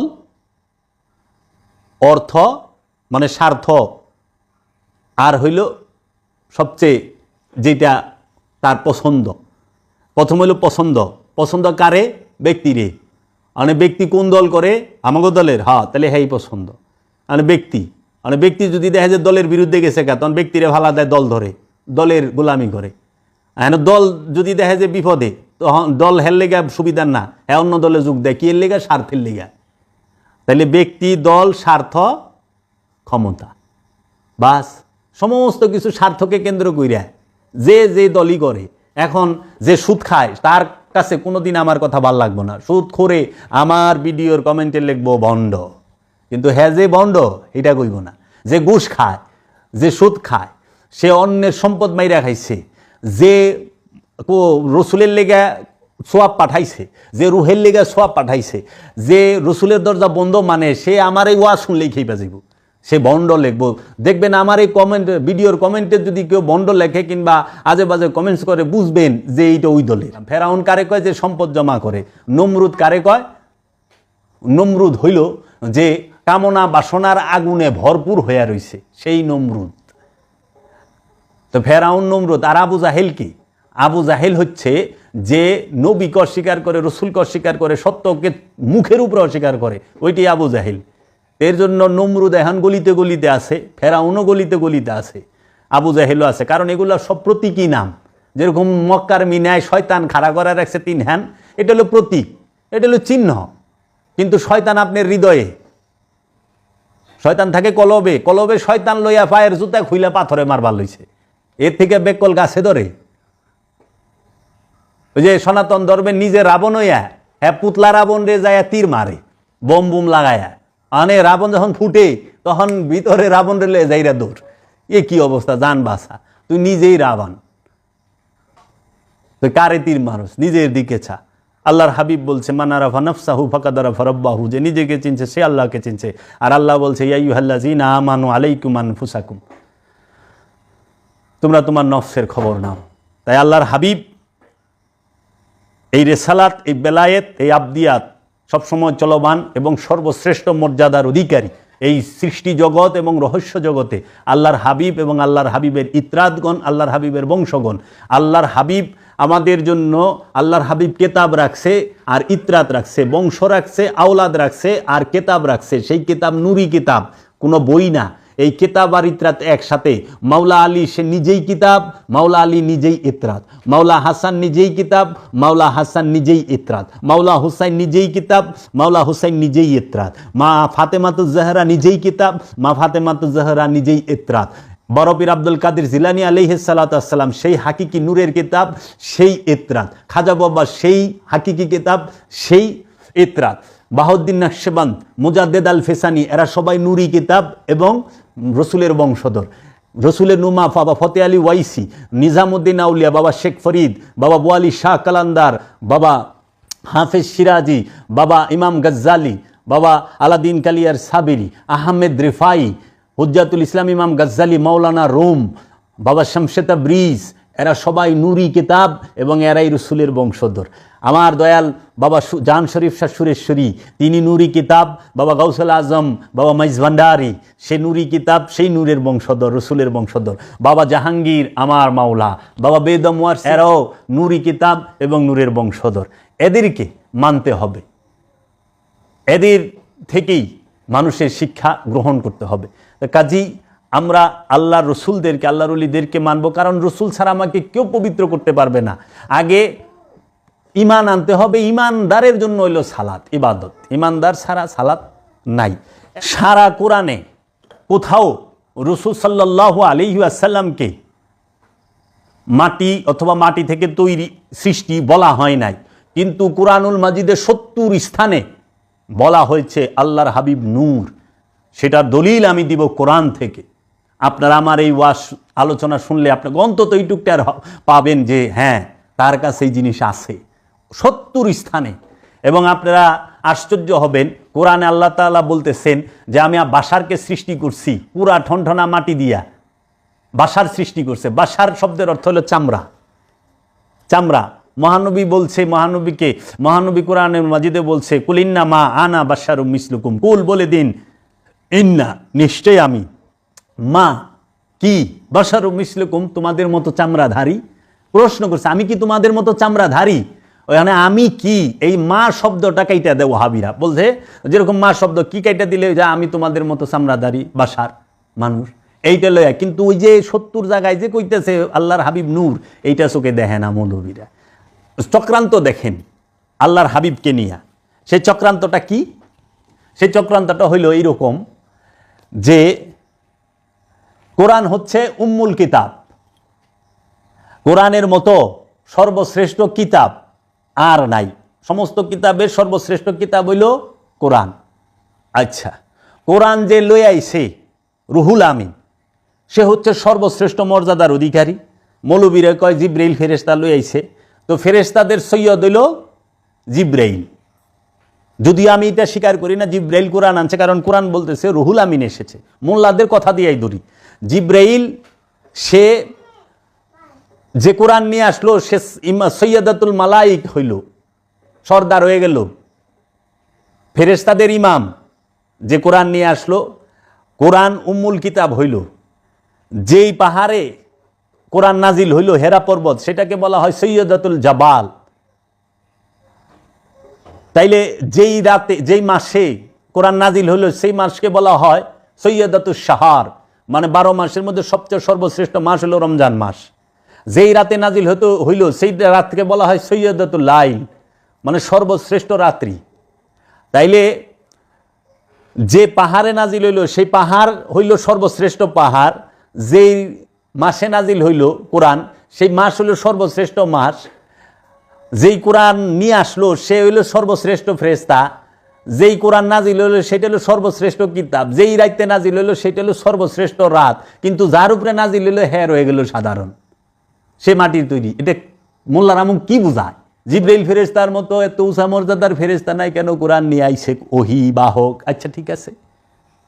তারপরে কোরআনের মতো কোনো আসমানি কিতাব নাই, আচ্ছা ঠিক আছে, সব সর্বশ্রেষ্ঠ। যার উপরে কোরআন না দিল হ্যাঁ সাধারণ রয়ে গেল ওহাবি উমাইয়া আব্বাসিয়াগো কাছে। এই যুক্তি কতদিন চলবো আপনারাই বলেন? এটা কোন যুক্তি দেয় মোল্লার দলেরা? কি কয় এখন মাথা ঠিক আছে? যে সব সেরা হয়ে পারলো, আল্লাহর হাবিব সেরা হইতে পারলো না, নাউজুবিল্লাহ মিন যালিক। যে হাবিব না আসলে জাবালে নূর পর্বত, হেরা গুহা, সে সৈয়দ হইতে পারতো না, জিব্রাইল সৈয়দ হইতে পারতো না, কোরআন উম্মুল কোরআন হইতে পারতো না, রমজান মাস সেরা মাস হইতে পারতো না, কদরের রাত সেরা রাত হইতে পারতো না।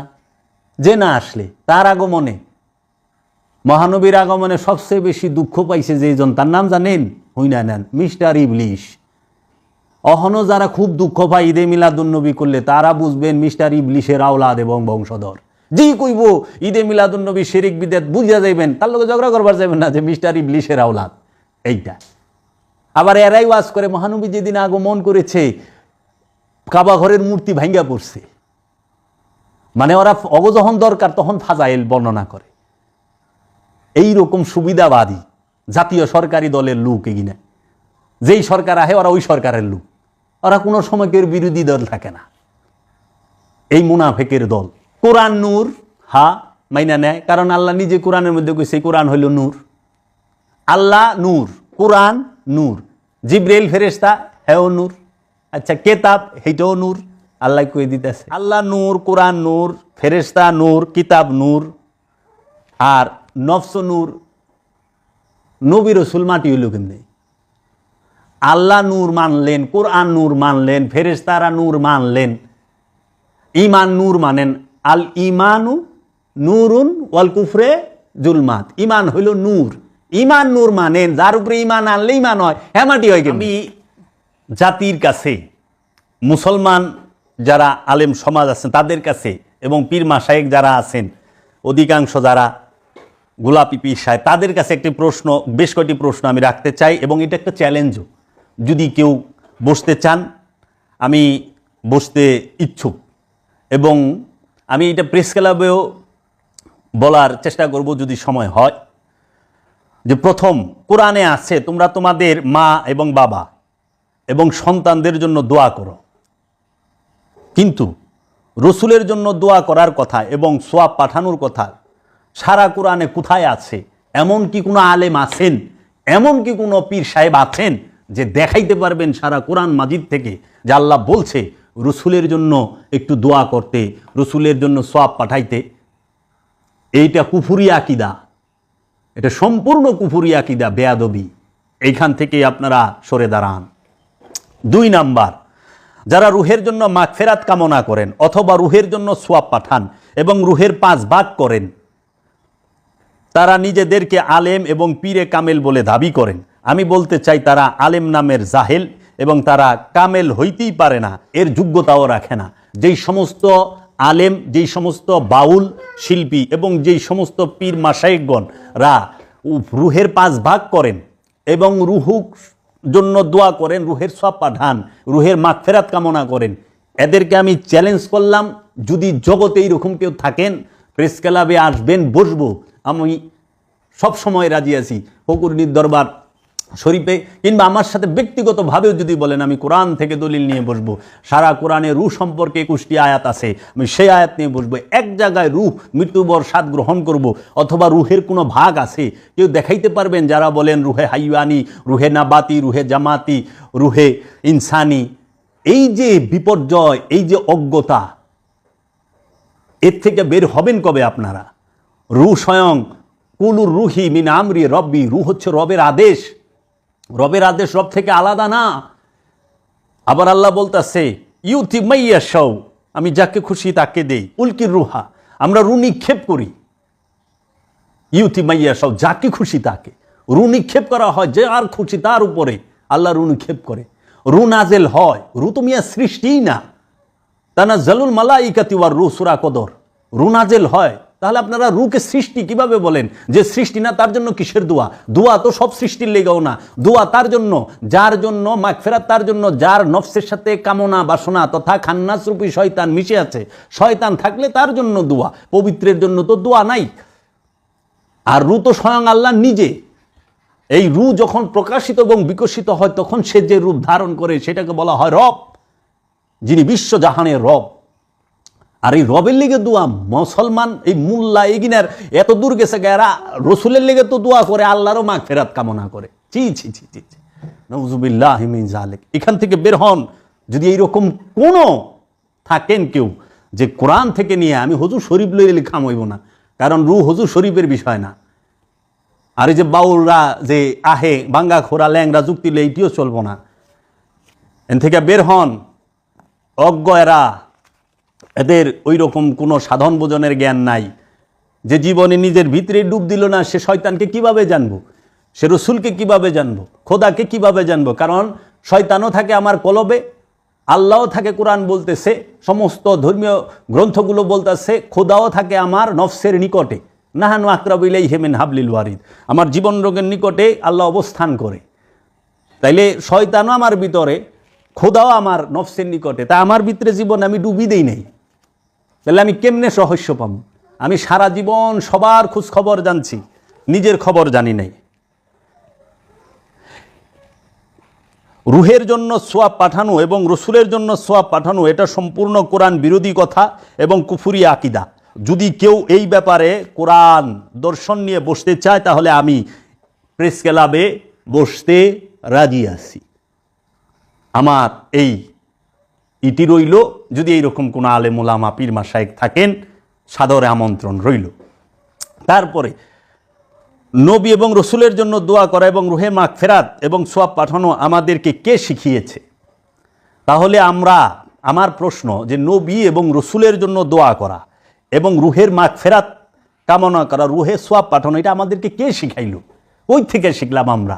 এই উমাইয়া আব্বাসিয়া রাজবংশ শিখাইছে, তাদের বেতনখোর মৌলবীরা রসুলের শান, খোদার শান তারা স্বীকার করে না। আপনি যুদ্ধ করে দেশ স্বাধীন করছেন, হানাদার বাহিনীর বিরুদ্ধে যুদ্ধ করে দেশ স্বাধীন করছেন, কাফেরদের বিরুদ্ধে যুদ্ধ করে মক্কা মদিনা স্বাধীন করছেন, ঠিক আছে। শয়তানের বিরুদ্ধে যুদ্ধ করে নফস স্বাধীন করতে পারছেন? কাফের বিরুদ্ধে যুদ্ধ কইরা মসজিদুল আকসা স্বাধীন করলেন, কাবা স্বাধীন করলেন, মক্কা স্বাধীন করলেন, মদিনা স্বাধীন করছেন, ঠিক আছে। বাংলাদেশের মুক্তিযুদ্ধ কইরা আপনি হানাদার বাহিনীর বিরুদ্ধে দেশ স্বাধীন করছেন, কিন্তু আপনি খান্নাস রূপী শয়তানের বিরুদ্ধে যুদ্ধ কইরা জিহাদ কইরা আপনি নফস স্বাধীন করতে পারছেন না। আপনার নফস তো স্বাধীন নয়। এর জন্য দেশ স্বাধীন করছেন, মক্কা মদিনা স্বাধীন করছেন, নফসকে স্বাধীন করবেন না? কারণ আপনার সমস্ত কিছু তো আপনারই বহন করতে হবে। একটু চিন্তা করি দেখেন, উহাবি উমাইয়া আব্বাসিয়া গো সালটা আবুল আহাবরও সোমবার দিন জান্নাতে ঢুকাইছে ওরা, কিন্তু আল্লাহর নবীর মা বাপে এবং আল্লাহর নবীকে যিনি পাইলা লাইলা বড় করছে তার দাদা এবং তার আপন চাচা ইমাম আবু তালিব আলাইহিস সালাতু ওয়াস সালাম, মাওলা আলীর বাবা, এরা জাহান্নামী বলে। নাউজুবিল্লাহি মিন যালিক, নাউজুবিল্লাহি মিন যালিক। আল্লাহর নানত এই সমস্ত মোল্লার উপরে। ছি ছি, ধিক্কার। যারা আবুল আহাবরে স্বর্গে পাঠায়, আবু সুফিয়ানরে স্বর্গে পাঠায়, আর মাওলা আলীর বাপেরে বলে কয় সে বলে জাহান্নামে। আরে মাওলা আলীর বাবা যদি না থাকতো, মুহাম্মদ সাল্লাল্লাহু আলাইহি সাল্লামের লাইলা পাইলা বড় কে করতো? কে করতো বড়? মাওলা আলীর বাবার মতো বড় ইমানদার আছে রে? মাওলা আলীর ইমাম আবু তালেব আলাইহিস সালাতু ওয়াস সালাম কে? এইটা ইহুদি এবং এই উমাইয়া আব্বাসিয়া রাজবংশের চক্রান্ত। খবরদার, ভুল ওই কথা বললেন না। দেখেন, ইমাম আবু তালিব আলাইহিস সালাম দুইটা সন্তান লাইলা পাইলা বড় করছে, দুইজন সন্তান লাইলা পাইলা বড় করছে। একজন হইছে মুহাম্মদ সাল্লাল্লাহু আলাইহি সাল্লাম, আরেকজন হইছে মাওলা আলী। আর ওই উমাইয়া আব্বাসে আবু সুফিয়ান দুইটা পোলাপান পাইলা বড় করছে, একটা হইছে মবিয়া আর একটা হইছে জাউরা ইয়াজিদ। ওরা হাদিস বানাইছে যে আবু সুফিয়ান মাতা মুসলিমা, আবু তালিব মাতা কাফেরা, মানে আবু সুফিয়ান মুসলমান হয়ে মরছে আর আবু তালিব কাফেরা মারছে। নাউজুবিল্লাহি মিন যালিক। উঠি তো মুনাফেক, বেঈমান, ওগিনা আবার মুসলমান হইল কবে? চক্রান্ত। মহানবীকে লাইলা বাইলা, যে নাকি মহানবীর আগমনের খুশিতে আঙ্গুল দেয়, ইশারা করলে হ্যাঁ সোমবার দিন সব পায়ে আঙ্গুল দেয়, মধু টধু। আর যে নাকি লাইলা পাইলা বড় করছে সে ছি ছি ছি জাহান্নামে গেল। আল্লাহ হাওলা ওয়ালা কুওয়াতা ইল্লা বিল্লাহ।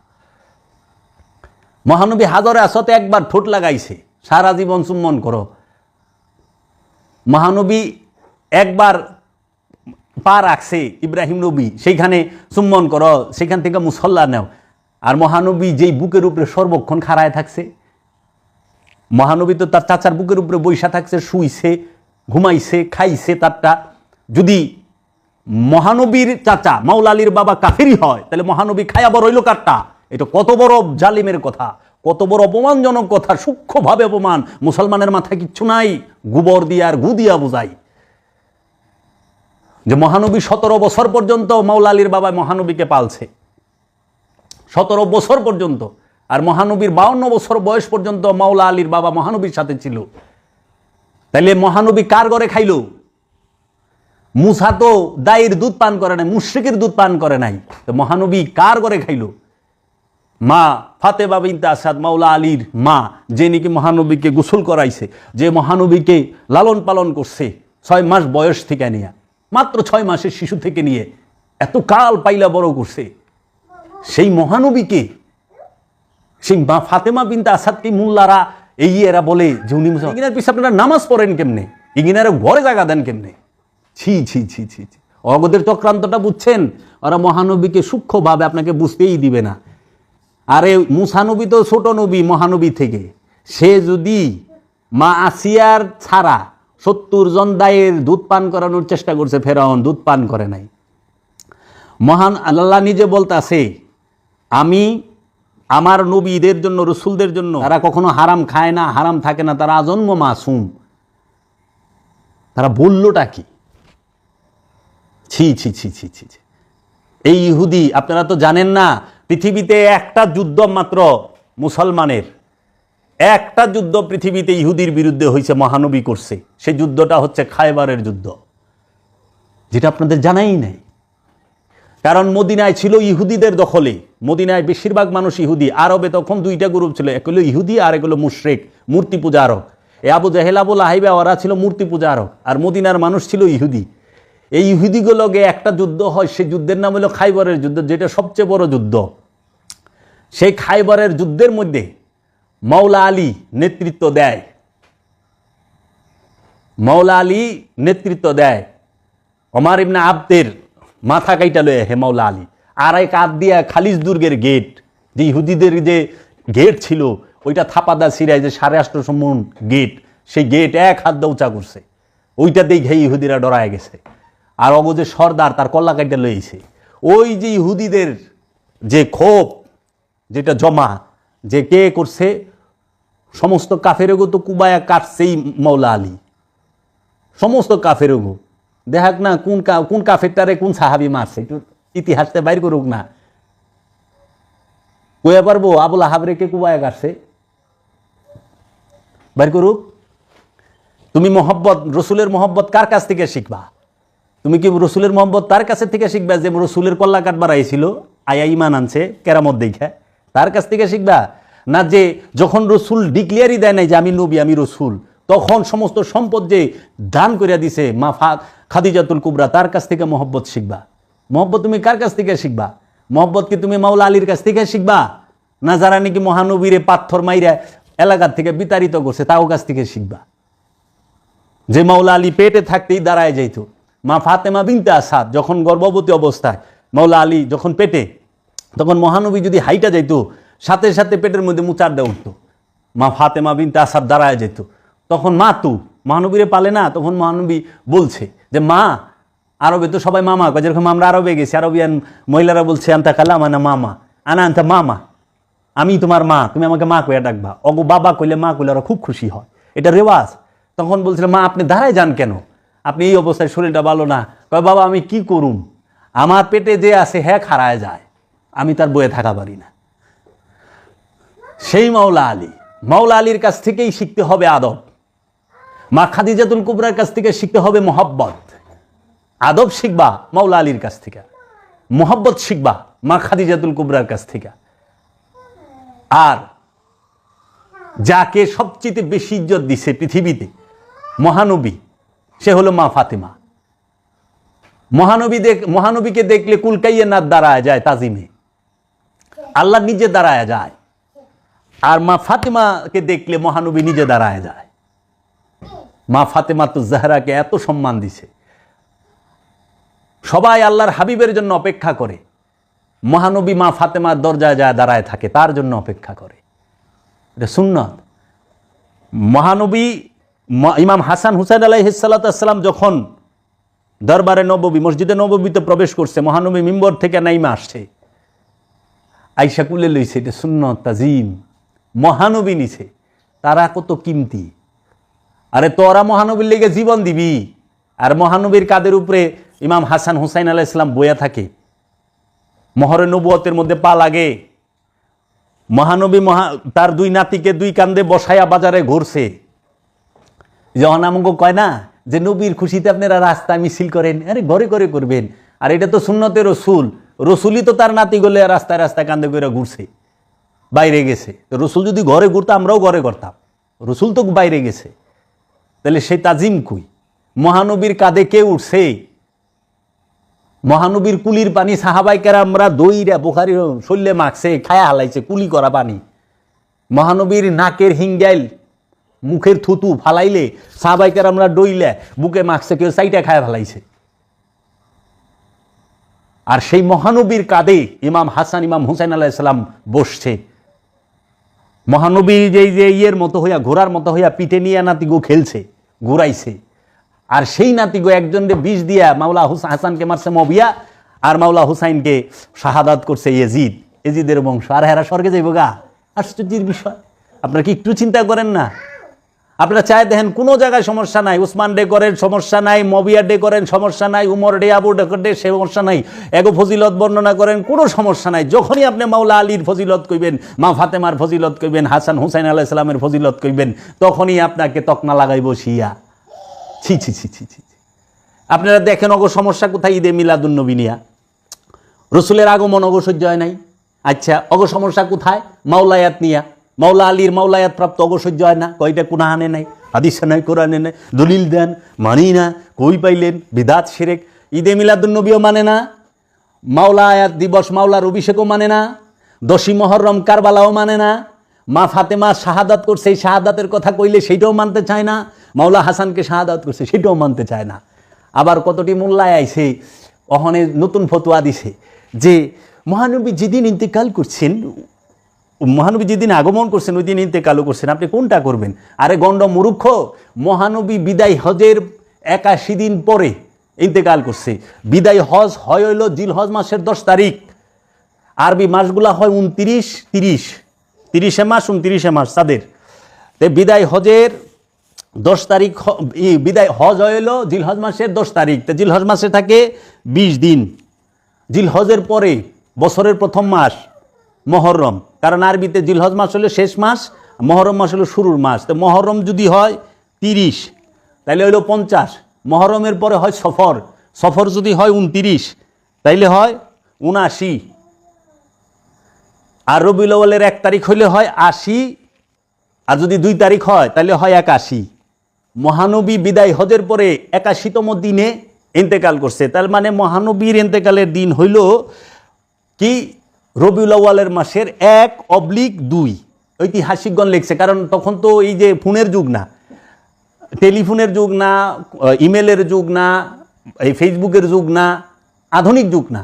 তখন মানুষ একখান থেকে আরেকখানে খবর যাইতে গেলে দিন লেগে যাইছে। তো মক্কা থেকে মদিনা হলো 500 মাইল দূর। তো মদিনা থেকে মক্কায় আইতে এই 500 মাইল ঘোরাইছে রাইতো প্রায় 2 দিনের উপরে লাগে, 3 দিনের উপরে লাগে।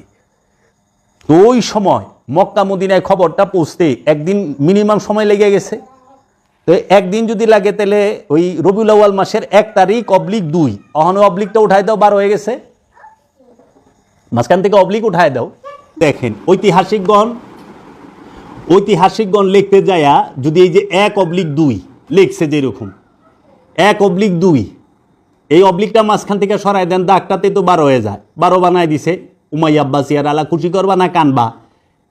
আলা কান্দবো না, খুশি করুম না, বইয়ের থাক কই দিছি এটা জায়েজ নাই, এটা বিজাতীয় এটা কইরো না, কেকাইটো না, এটা অমুক জায়গারই। তো মাইক লাগান কোন জায়গার সংস্কৃতি রে?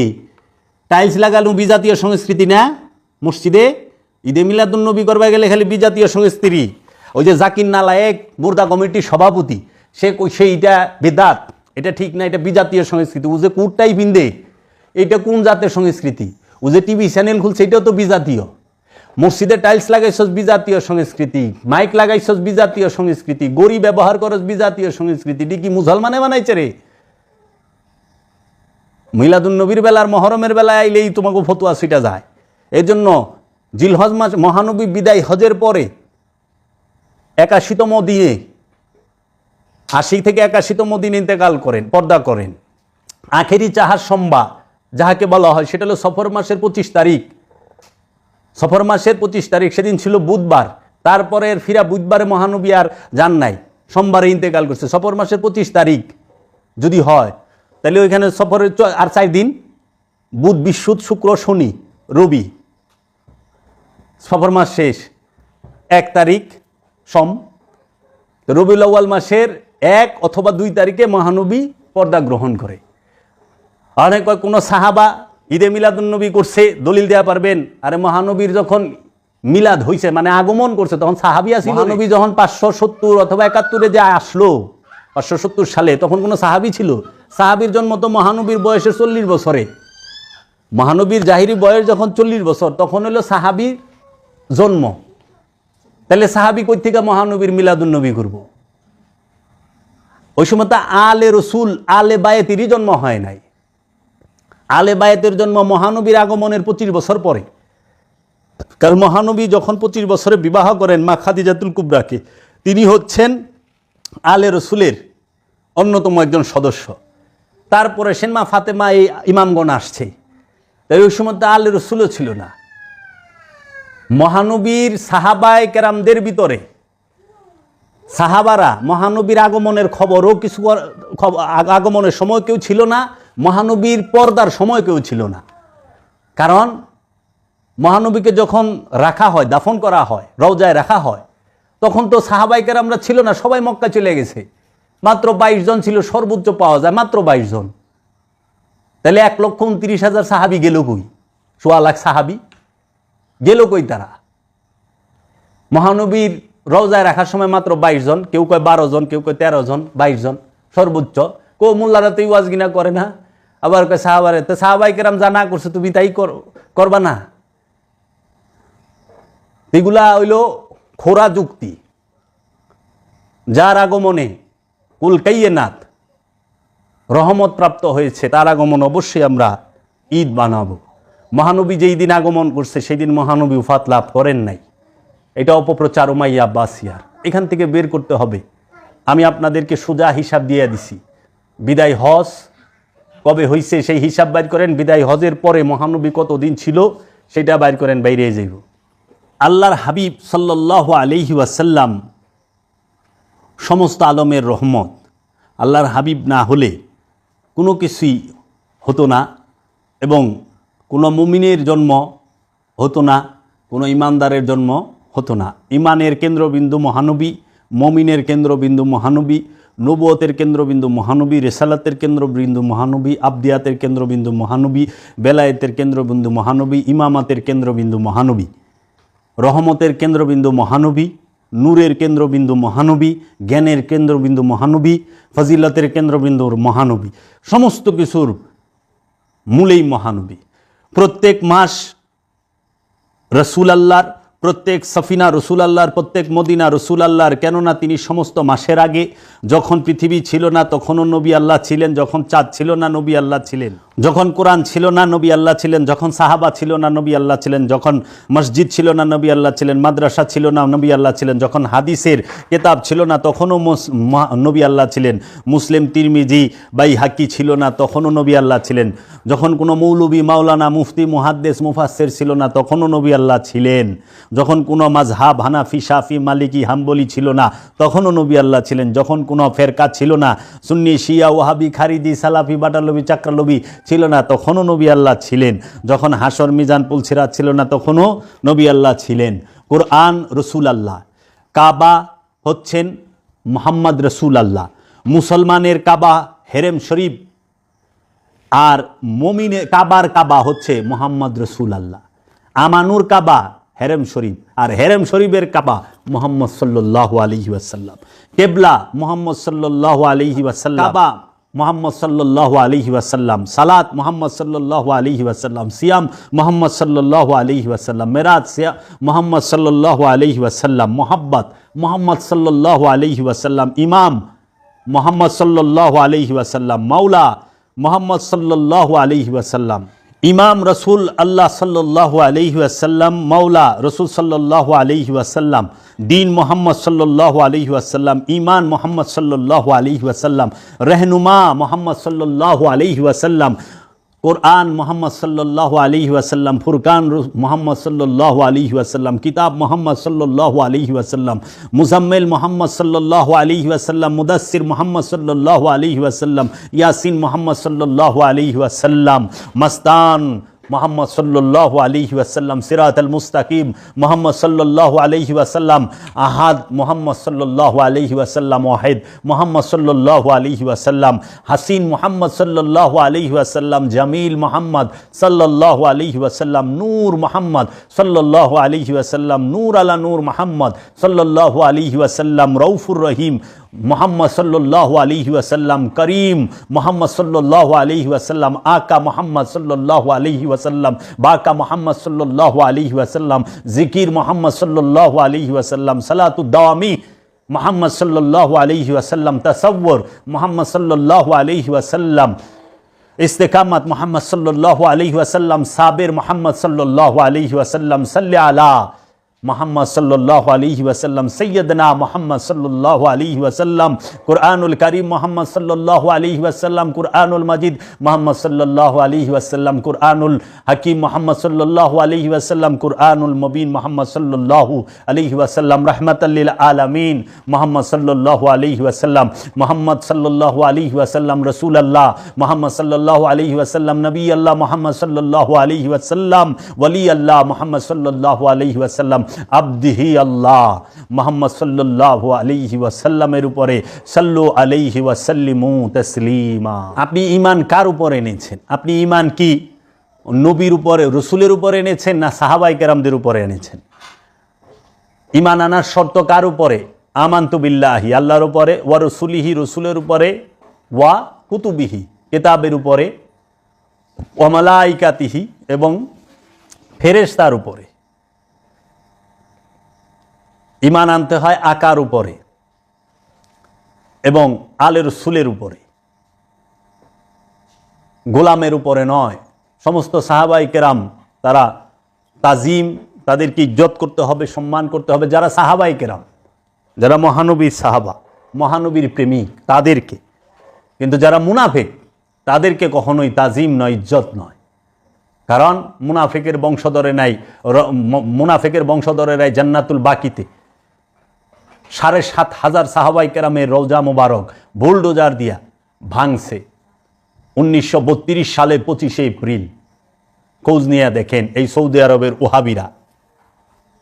আগে সমস্ত মাজার ছিল, রওজা ছিল সাহাবায়ে কেরামদের এবং আলে রসুল এবং আলে বায়েতের, সমস্ত রওজাগুলো ভাঙছে। হযরত উসমানের রওজা ভাঙছে, মা আয়েশার রওজা ভাঙছে, মা খাদিজাতুল কুবরার, মা উম্মে হাবিবার, মা রুবাবে, মা হাফসার, সবার রওজাগুলো এই উমাইয়া আব্বাসিয়া রাজবংশ, এই আব্দুল ওহাব নাজদির দলেরা, এই সৌদির সমস্ত মাজারগুলো এই সৌদি আরবের, সৌদিয়া স্বাধীন করার পরে যখন উসমানী খেলাফত বিতাড়িত করে তারা, এই সৌদি আরব দখল করার পরে আব্দুল ওহাব নাজদির নেতৃত্বে এই মাজারগুলা ভাঙা হয়। মবিয়ার মাজার অহনো আছে, মবিয়ার কবর অহনো আছে সিরিয়ায়। যারা আলে রসুল প্রেমিক তারা এখনও যায় ওখানে অনেক রকম তাজিম করে, একটু গুগলে সার্চ দিয়ে দেখবেন ওনার মাজারটা ভাঙা হয় নাই, কারণ রাইখা দিছে। তো কাজেই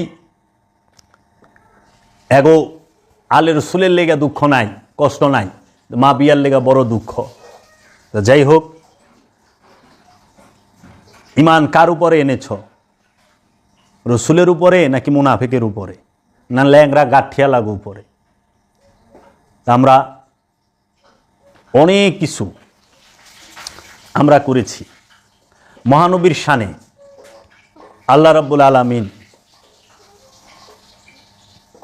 যে মর্যাদা দিয়েছেন, আমার দয়াল বাবা জাহাঙ্গীর বলতেছেন, মুদাসসির মুহাম্মদ, মুজাম্মিল মুহাম্মদ, মুদাসসির মুহাম্মদ, মুজাম্মিল মুহাম্মদ, ইয়াসিন মুহাম্মদ, রহমাতাল লিল আলামিন মুহাম্মদ, ইয়াসিন মুহাম্মদ, রহমাতাল লিল আলামিন মুহাম্মদ, ইন্না আতাইনাকাল কাউসার মুহাম্মদ, আলিফ লাম মিম মুহাম্মদ, জালিকাল কিতাব মুহাম্মদ, আউয়ালুনা মুহাম্মদ, আওসাতুনা মুহাম্মদ, আখিরুনা মুহাম্মদ, কুল্লানা মুহাম্মদ, ইয়া নূরালা নূর মুহাম্মদ, उधर चरखे बनी वाले इधर शक्ले जमी वाले, वहाँ भी चर्चा मुहम्मद का, यहाँ भी चर्चा मुहम्मद का। खबरदार बिस्मिल मुसम्मा का मतलब ना अल्लाह ना बंदा, ना हाँ है ना हूँ है। खबरदार बिस्मिल मुसम्मा का मतलब ना अल्लाह ना बंदा, ना अल्लाह ना बंदा, ना हाँ है ना हूँ है। तू निशान बेनिशा है, तू निशान बेनिशा है, तू बहार सरमदी है। तुझे देखना इबादत, तेरी याद बंदगी है। तू निशान बेनिशा है, तू बहार सरमदी है। तेरे दर पे सजदा करना, तुझे याद करके रोना। तेरे दर पे सजदा करना, तुझे याद करके रोना। यही है नमाज मेरी, यही है नमाज मेरी, यही मेरी बंदगी है। तू निशान बेनिशा है, तू बहार सरमदी है। ईदगाहे माँ गरीबा कुए तो, उमर साए दीदे दीदम कुए तो। 100 हजारा ईदे कुर्बानत कूनम, आए हिलाल माहा में अब कुए तो। दस्ते कुसा जनी बेदम, पीरे माँ बिंदाने हिम्माते माँ कुए तो। काबा मान किबला मान कुए तो, सिजदा गाहे माँ आशिका अब कुए तो। या निजामुद्दीन महबूब खुदा, जुमला महबूबा गुलामे कुए तो। আর সবার প্রতি আরেকটি বিশেষ অনুরোধ এবং পরামর্শ এবং সতর্কবাণী, সেটি হচ্ছে যে কেহু বাবা জাহাঙ্গীরের নাম দিয়ে কিছু বললে বা কিছু লিখলেই এটা ভুলেও ভাবার দরকার নাই যে উনি বাবা জাহাঙ্গীরের দর্শন প্রচার করছে। আমাদের এগুলো বিচার বিবেচনা করা এবং বাবা জাহাঙ্গীরের লিখিত কিতাবগুলো সাথে তা মিলিয়ে সত্যতা যাচাই করা, এবং যাহারা বাবা জাহাঙ্গীরের বাণী থেকে প্রচার করেন, অনেকেরই দেখি বাবা জাহাঙ্গীরের নামটা নিতে তাদের অনেক কষ্ট হয়। কিন্তু আফসোসের বিষয়, আপনারা সবার নামই নিতে পারেন, বাবা জাহাঙ্গীরের নাম নিতে। বাবা জাহাঙ্গীর এমন এক মহাপুরুষ, এমন এক মহামানব, এমন এক আল্লাহর ওলি, যিনি তার লিখিত 28টি কিতাব এবং কোরআনুল মাজিদের হুবহু শব্দে শব্দে অনুবাদ নিলাম করে দিয়েছেন জগৎবাসীর জন্য। তিনি দাতা, দাতা বাবা জাহাঙ্গীর, হায়রাত বাবা জাহাঙ্গীর, হাসনাত বাবা জাহাঙ্গীর। সেই বাবা জাহাঙ্গীর এত কিছু আমাদেরকে দিয়েছেন, তা আমরা কি এতটুকু কৃতজ্ঞতা স্বীকার করতে পারি না? যেই কালামটা বাবা জাহাঙ্গীরের, সেই কালামটা বাবা জাহাঙ্গীরের নাম নেওয়ার জন্য। বাবা জাহাঙ্গীর কারো পীরগিরি বন্ধ করতে আসে নাই, ফকিরি বন্ধ করতে আসে নাই, কিংবা কারো মুরিদও নিতে আসে নাই। বাবা জাহাঙ্গীর আসছে এই জন্য যে, বাবা জাহাঙ্গীরের আগমন এই জন্য যে তোমরা সত্যটাকে প্রচার করো, সত্যকে জানো, সত্যকে মানো, সত্যকে গ্রহণ করো। পীর বড় নয়, সত্য পাও বড়। বাবা জাহাঙ্গীর এইভাবে বলছে, তুমি যদি আমার কাছেও সত্য না পাও, আমাকেও ফেলে দাও, কিন্তু সত্য পাও। সেই সত্য কি? নিজের নফসকে চেনা, নিজেকে চেনা, নিজেকে জানা। তুমি পীরের বাইর যাইবা, বাবা পীরের শান গাইবা, আমারা পীর আইসা হে, আমার পীর অমুক, আমার পীর গাউসুল আজম, আমার পীর বিশ্বউলি, এতে তোমার কি? বাবা জাহাঙ্গীর এইভাবে বলছে, তুমি কতটুকু পাইলা, তুমি কি পাইলা? তুমি নিজেরে চিনছ, তুমি নিজেরে পাইছ, নিজেরে দেখছ? এর জন্য বাবা জাহাঙ্গীর বলছে, আমি সাইনবোর্ড চাই না, আমি সত্য চাই, আমি সত্য চাই। বাবা জাহাঙ্গীর বলছে, খোদা আমি তোমারে চাই। তুমি যদি ডোমের ঘরে থাকো, যারা ডোম কারে কয়, যারা চিতা খোলায় লাশ পোড়ায় তাদেরকে ডোম বলে, যারা লাশ বেকা হয়ে গেলে গা বাইরে তাকে কয় গাইঠা সারাল। এই ডোমের ঘরেও যদি থাকো, তুমি আমার ওইখানে নিয়ে যাও, তা আমি তোমাকে চাই। আল্লাহ, আল্লাহ আমি তোমাকে চাই। তো কাজেই সত্য হচ্ছে বড় জিনিস, পীর বড় নাই, এই কথা কেউ বলে নাই বাণী। সত্য বড়, পীর বড় না। আমি সাইনবোর্ড চাই না, আমি সত্য চাই। তুমি প্রেমের কাফের হও, ইসলামের বান্দা হও না। তুমি প্রেমের কাফের হয়ে যাও, মোহাব্বত, বাস মোহাব্বত করো, মোহাব্বতই তোমাকে মুক্তি দেবে। আকল ইয়ার হ্যায় সৌ বেজ বাদল লেতি है, इश्क बेचारा ना जाहिद ना मुल्ला ना हकीम है। अकल माने बुद्धि, अय्यार है धूर्त चालाक। इश्क बेचारा, সে জাহেদও না, সে মোল্লাও না, সে হাকিমও না, সরল প্রেমিক। সে বক্তাও না, সে বিচারকও না, সে মোল্লাও না, সে সরল প্রেমিক। খাজা গরিবে নেওয়াজের কালাম বাবা জাহাঙ্গীর থেকে শুনেছি। বদনামি ইश्क में इज्जत है, रुसवाए निशाने सियादत है। बदनामी इश्क में इज्जत है, রসুয়ায়ে নিশানে সিয়াদাত হে। প্রেমের কলঙ্কেও ইজ্জত আছে, কিন্তু অহংকারীর পতাকা তলে ধ্বংস লুকায়া থাকে। আল্লামা জামি বলেছেন, বাবা জাহাঙ্গীরের কিতাবে লেখা আছে, বাবা জাহাঙ্গীরের মারেফতের বাণী কিতাব সুফিবাদ আত্মপরিচয়ের একমাত্র পথ, নিম্ন বিচিত্র দাহম, ইতিহাস নয়, সুফিবাদের রহস্য, ফকিরির গোপনেরও গোপন কথা, ফকিরির আসল কথা, মেজাজি শয়তান, হাকিকি শয়তান, মেজাজি সেজদা, শরীয়তি সেজদা, মারেফতি সেজদা, শরীয়তি শয়তান, মারেফতি শয়তান, এই নামে অনেকগুলো কিতাব আছে। বাবা জাহাঙ্গীরের কিতাবে লেখছে আল্লামা জামির কালাম, বদরগাঁও হেদ মুস্তাগির আমুদে ও জঞ্জির হেরমায় আসিরামুদে, শাহ আজ করম সুয়ে মা এক নজর, মিসকিনো গরিবো ফকিরো আমুদে। বদরগাঁও হেদ মুস্তাগির আমুদে, আমি অনেক রঙে রাঙানো হতবিহবল এক প্রাণী। জঞ্জির হেরমা সিরামুদে, আমি শিকল পরিহিত এক বন্দী, কামনার শিকল বাসনার শিকল দিয়ে আমি বন্দী, চাওয়া পাওয়া আশা আকাঙ্ক্ষার শিকলে আমি বন্দী। শাহ আজগরম, হে মহারাজা ধীরাজ বাবা জাহাঙ্গীর, হে মহারাজা ধীরাজ ইয়া রাসূলুল্লাহ মুহাম্মদ সাল্লাল্লাহু আলাইহি ওয়াসাল্লাম, সুয়ে মা এক নজর, তুমি একটা বার আমার এই দিকে তাকাও, আমি অদমের দিকে তাকাও, একটা বার, সুয়ে মা এক নজর, একটা বার তাকাও। মিসকিনো গরিবো ফকিরো আমুদে, আমি এই মিসকিন, এই নিঃস্ব, গরিব, সর্বহারা, ফকির, যার কিছুই নাই, আমুদে, আমি ধন্য হই, তুমি একটা নজর আমার দিকে তাকাও বাবা, ইয়া আল্লাহর হাবিব, তুমি আমার দিকে একটা নজর তাকাও। বাবা জাহাঙ্গীর বলছে প্রেম করা যায় না, প্রেম হয়ে যায়। বাবা জাহাঙ্গীর বলছে প্রেম করা যায় না, প্রেম হয়ে যায়।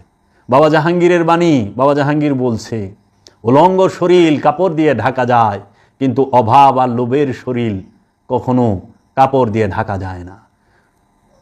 উলঙ্গ শরীর কাপড় দিয়ে ঢাকা যায়, অভাব আর লোভের শরীর ঢাকা যায় না। পরিশেষে আমি বাবা জাহাঙ্গীরের একটি সুন্দর বাণী দিয়ে শেষ করতে চাই। পাশবিক শক্তি মানুষের শ্রেষ্ঠতম শক্তি নয়, শ্রেষ্ঠতম শক্তি মানুষের আত্মিক শক্তি। সেই শক্তিকে উদ্বুদ্ধ করো, দাঁড়াও আপন পায়ে ভর দিয়ে, ত্যাগ করো সেই লোভের পণ্য মাদক দ্রব্য। সর্বজনিত বিষয়ে সত্যশ্রয়ী হও, নির্ভীক হও, মৃত্যুঞ্জয়ী হও, দেখবে মুক্তি পরপারে রত, দেখবে মুক্তি পরপারে রত। এত সুন্দর বাণী বাবা জাহাঙ্গীর বলেছে। তোমরা নিজেকে চিনো, নিজেকে জানো, তোমরা ধ্যান সাধনা করো, মুরাকাবা মুশাহেদা করো। গুরুর ধ্যান সাধনা ছাড়া তোমরা কিছু কথা শিখবা, তর্কে একজনকে হারাই দিবা, কিন্তু সত্যের সন্ধান পাবা না। তোমার সাথে সত্যই যাইবা, আর কিছুই যাইব না। সম্পদ তোমার সাথে যাবে না, সংসার তোমার সাথে যাবে না, তোমার সাথে সত্য যাবে। সত্য কালিঙ্গন করো। আমি আমার মুর্শিদের মহাপবিত্র কদম মোবারক ভক্তি ও চুম্বন রেখে এখানেই রাখলাম। আপনাদের কাছে আমার একটি আহ্বান, সেটি হচ্ছে আমার এই আলোচনা যদি আপনাদের ভালো লাগে, আপনারা আমার চ্যানেলটি সাবস্ক্রাইব করবেন। আমার ইউটিউব চ্যানেলের নাম হচ্ছে সুফি আত্মপ্রকাশ এবং আমাদের ফেসবুক পেজের নাম হচ্ছে সুফি আত্মপ্রকাশ। আমি বাবা জাহাঙ্গীরের লিখিত কোরআনুল মাজিদ হুবহু অনুবাদ থেকে এবং বাবা জাহাঙ্গীরের লিখিত 28টি কিতাব থেকে সুফি দর্শন ভিত্তিক এবং কোরআন ও হাদিস দর্শন ভিত্তিক বিষয়ভিত্তিক আলোচনা রাখার চেষ্টা করি এবং বিভিন্ন সুফিবাদের কিতাব এবং অনেক বড় বড় আলেম উলামা যারা আছেন তাদের কিতাব থেকেও আলোচনা রাখার চেষ্টা করি এবং সুফি দর্শন থেকে বাবা জাহাঙ্গীরের কিতাবগুলো আপনাদের পড়ার আহ্বান রইল। আপনারা বাবা জাহাঙ্গীরের কিতাবগুলো পড়ে দেখবেন এবং আপনারা বাবা জাহাঙ্গীরের ফকরিনী দরবার শরীফে এসে বাবা জাহাঙ্গীরের নূরের আওলাদ বাবা বেদম ওয়ারসিয়াল জাহাঙ্গীরের কাছ থেকে শিক্ষা গ্রহণ করে একটি ধ্যান সাধনা করে দেখুন আপনি সত্য পান কিনা, এর ভেতরে সত্য আছে কিনা আপনারা একটু দেখার চেষ্টা করুন। শুধু 4টা মাস, 120টা দিন আপনারা এই আপনাদের কাছে আহ্বান রেখে আমি এখানেই রাখলাম।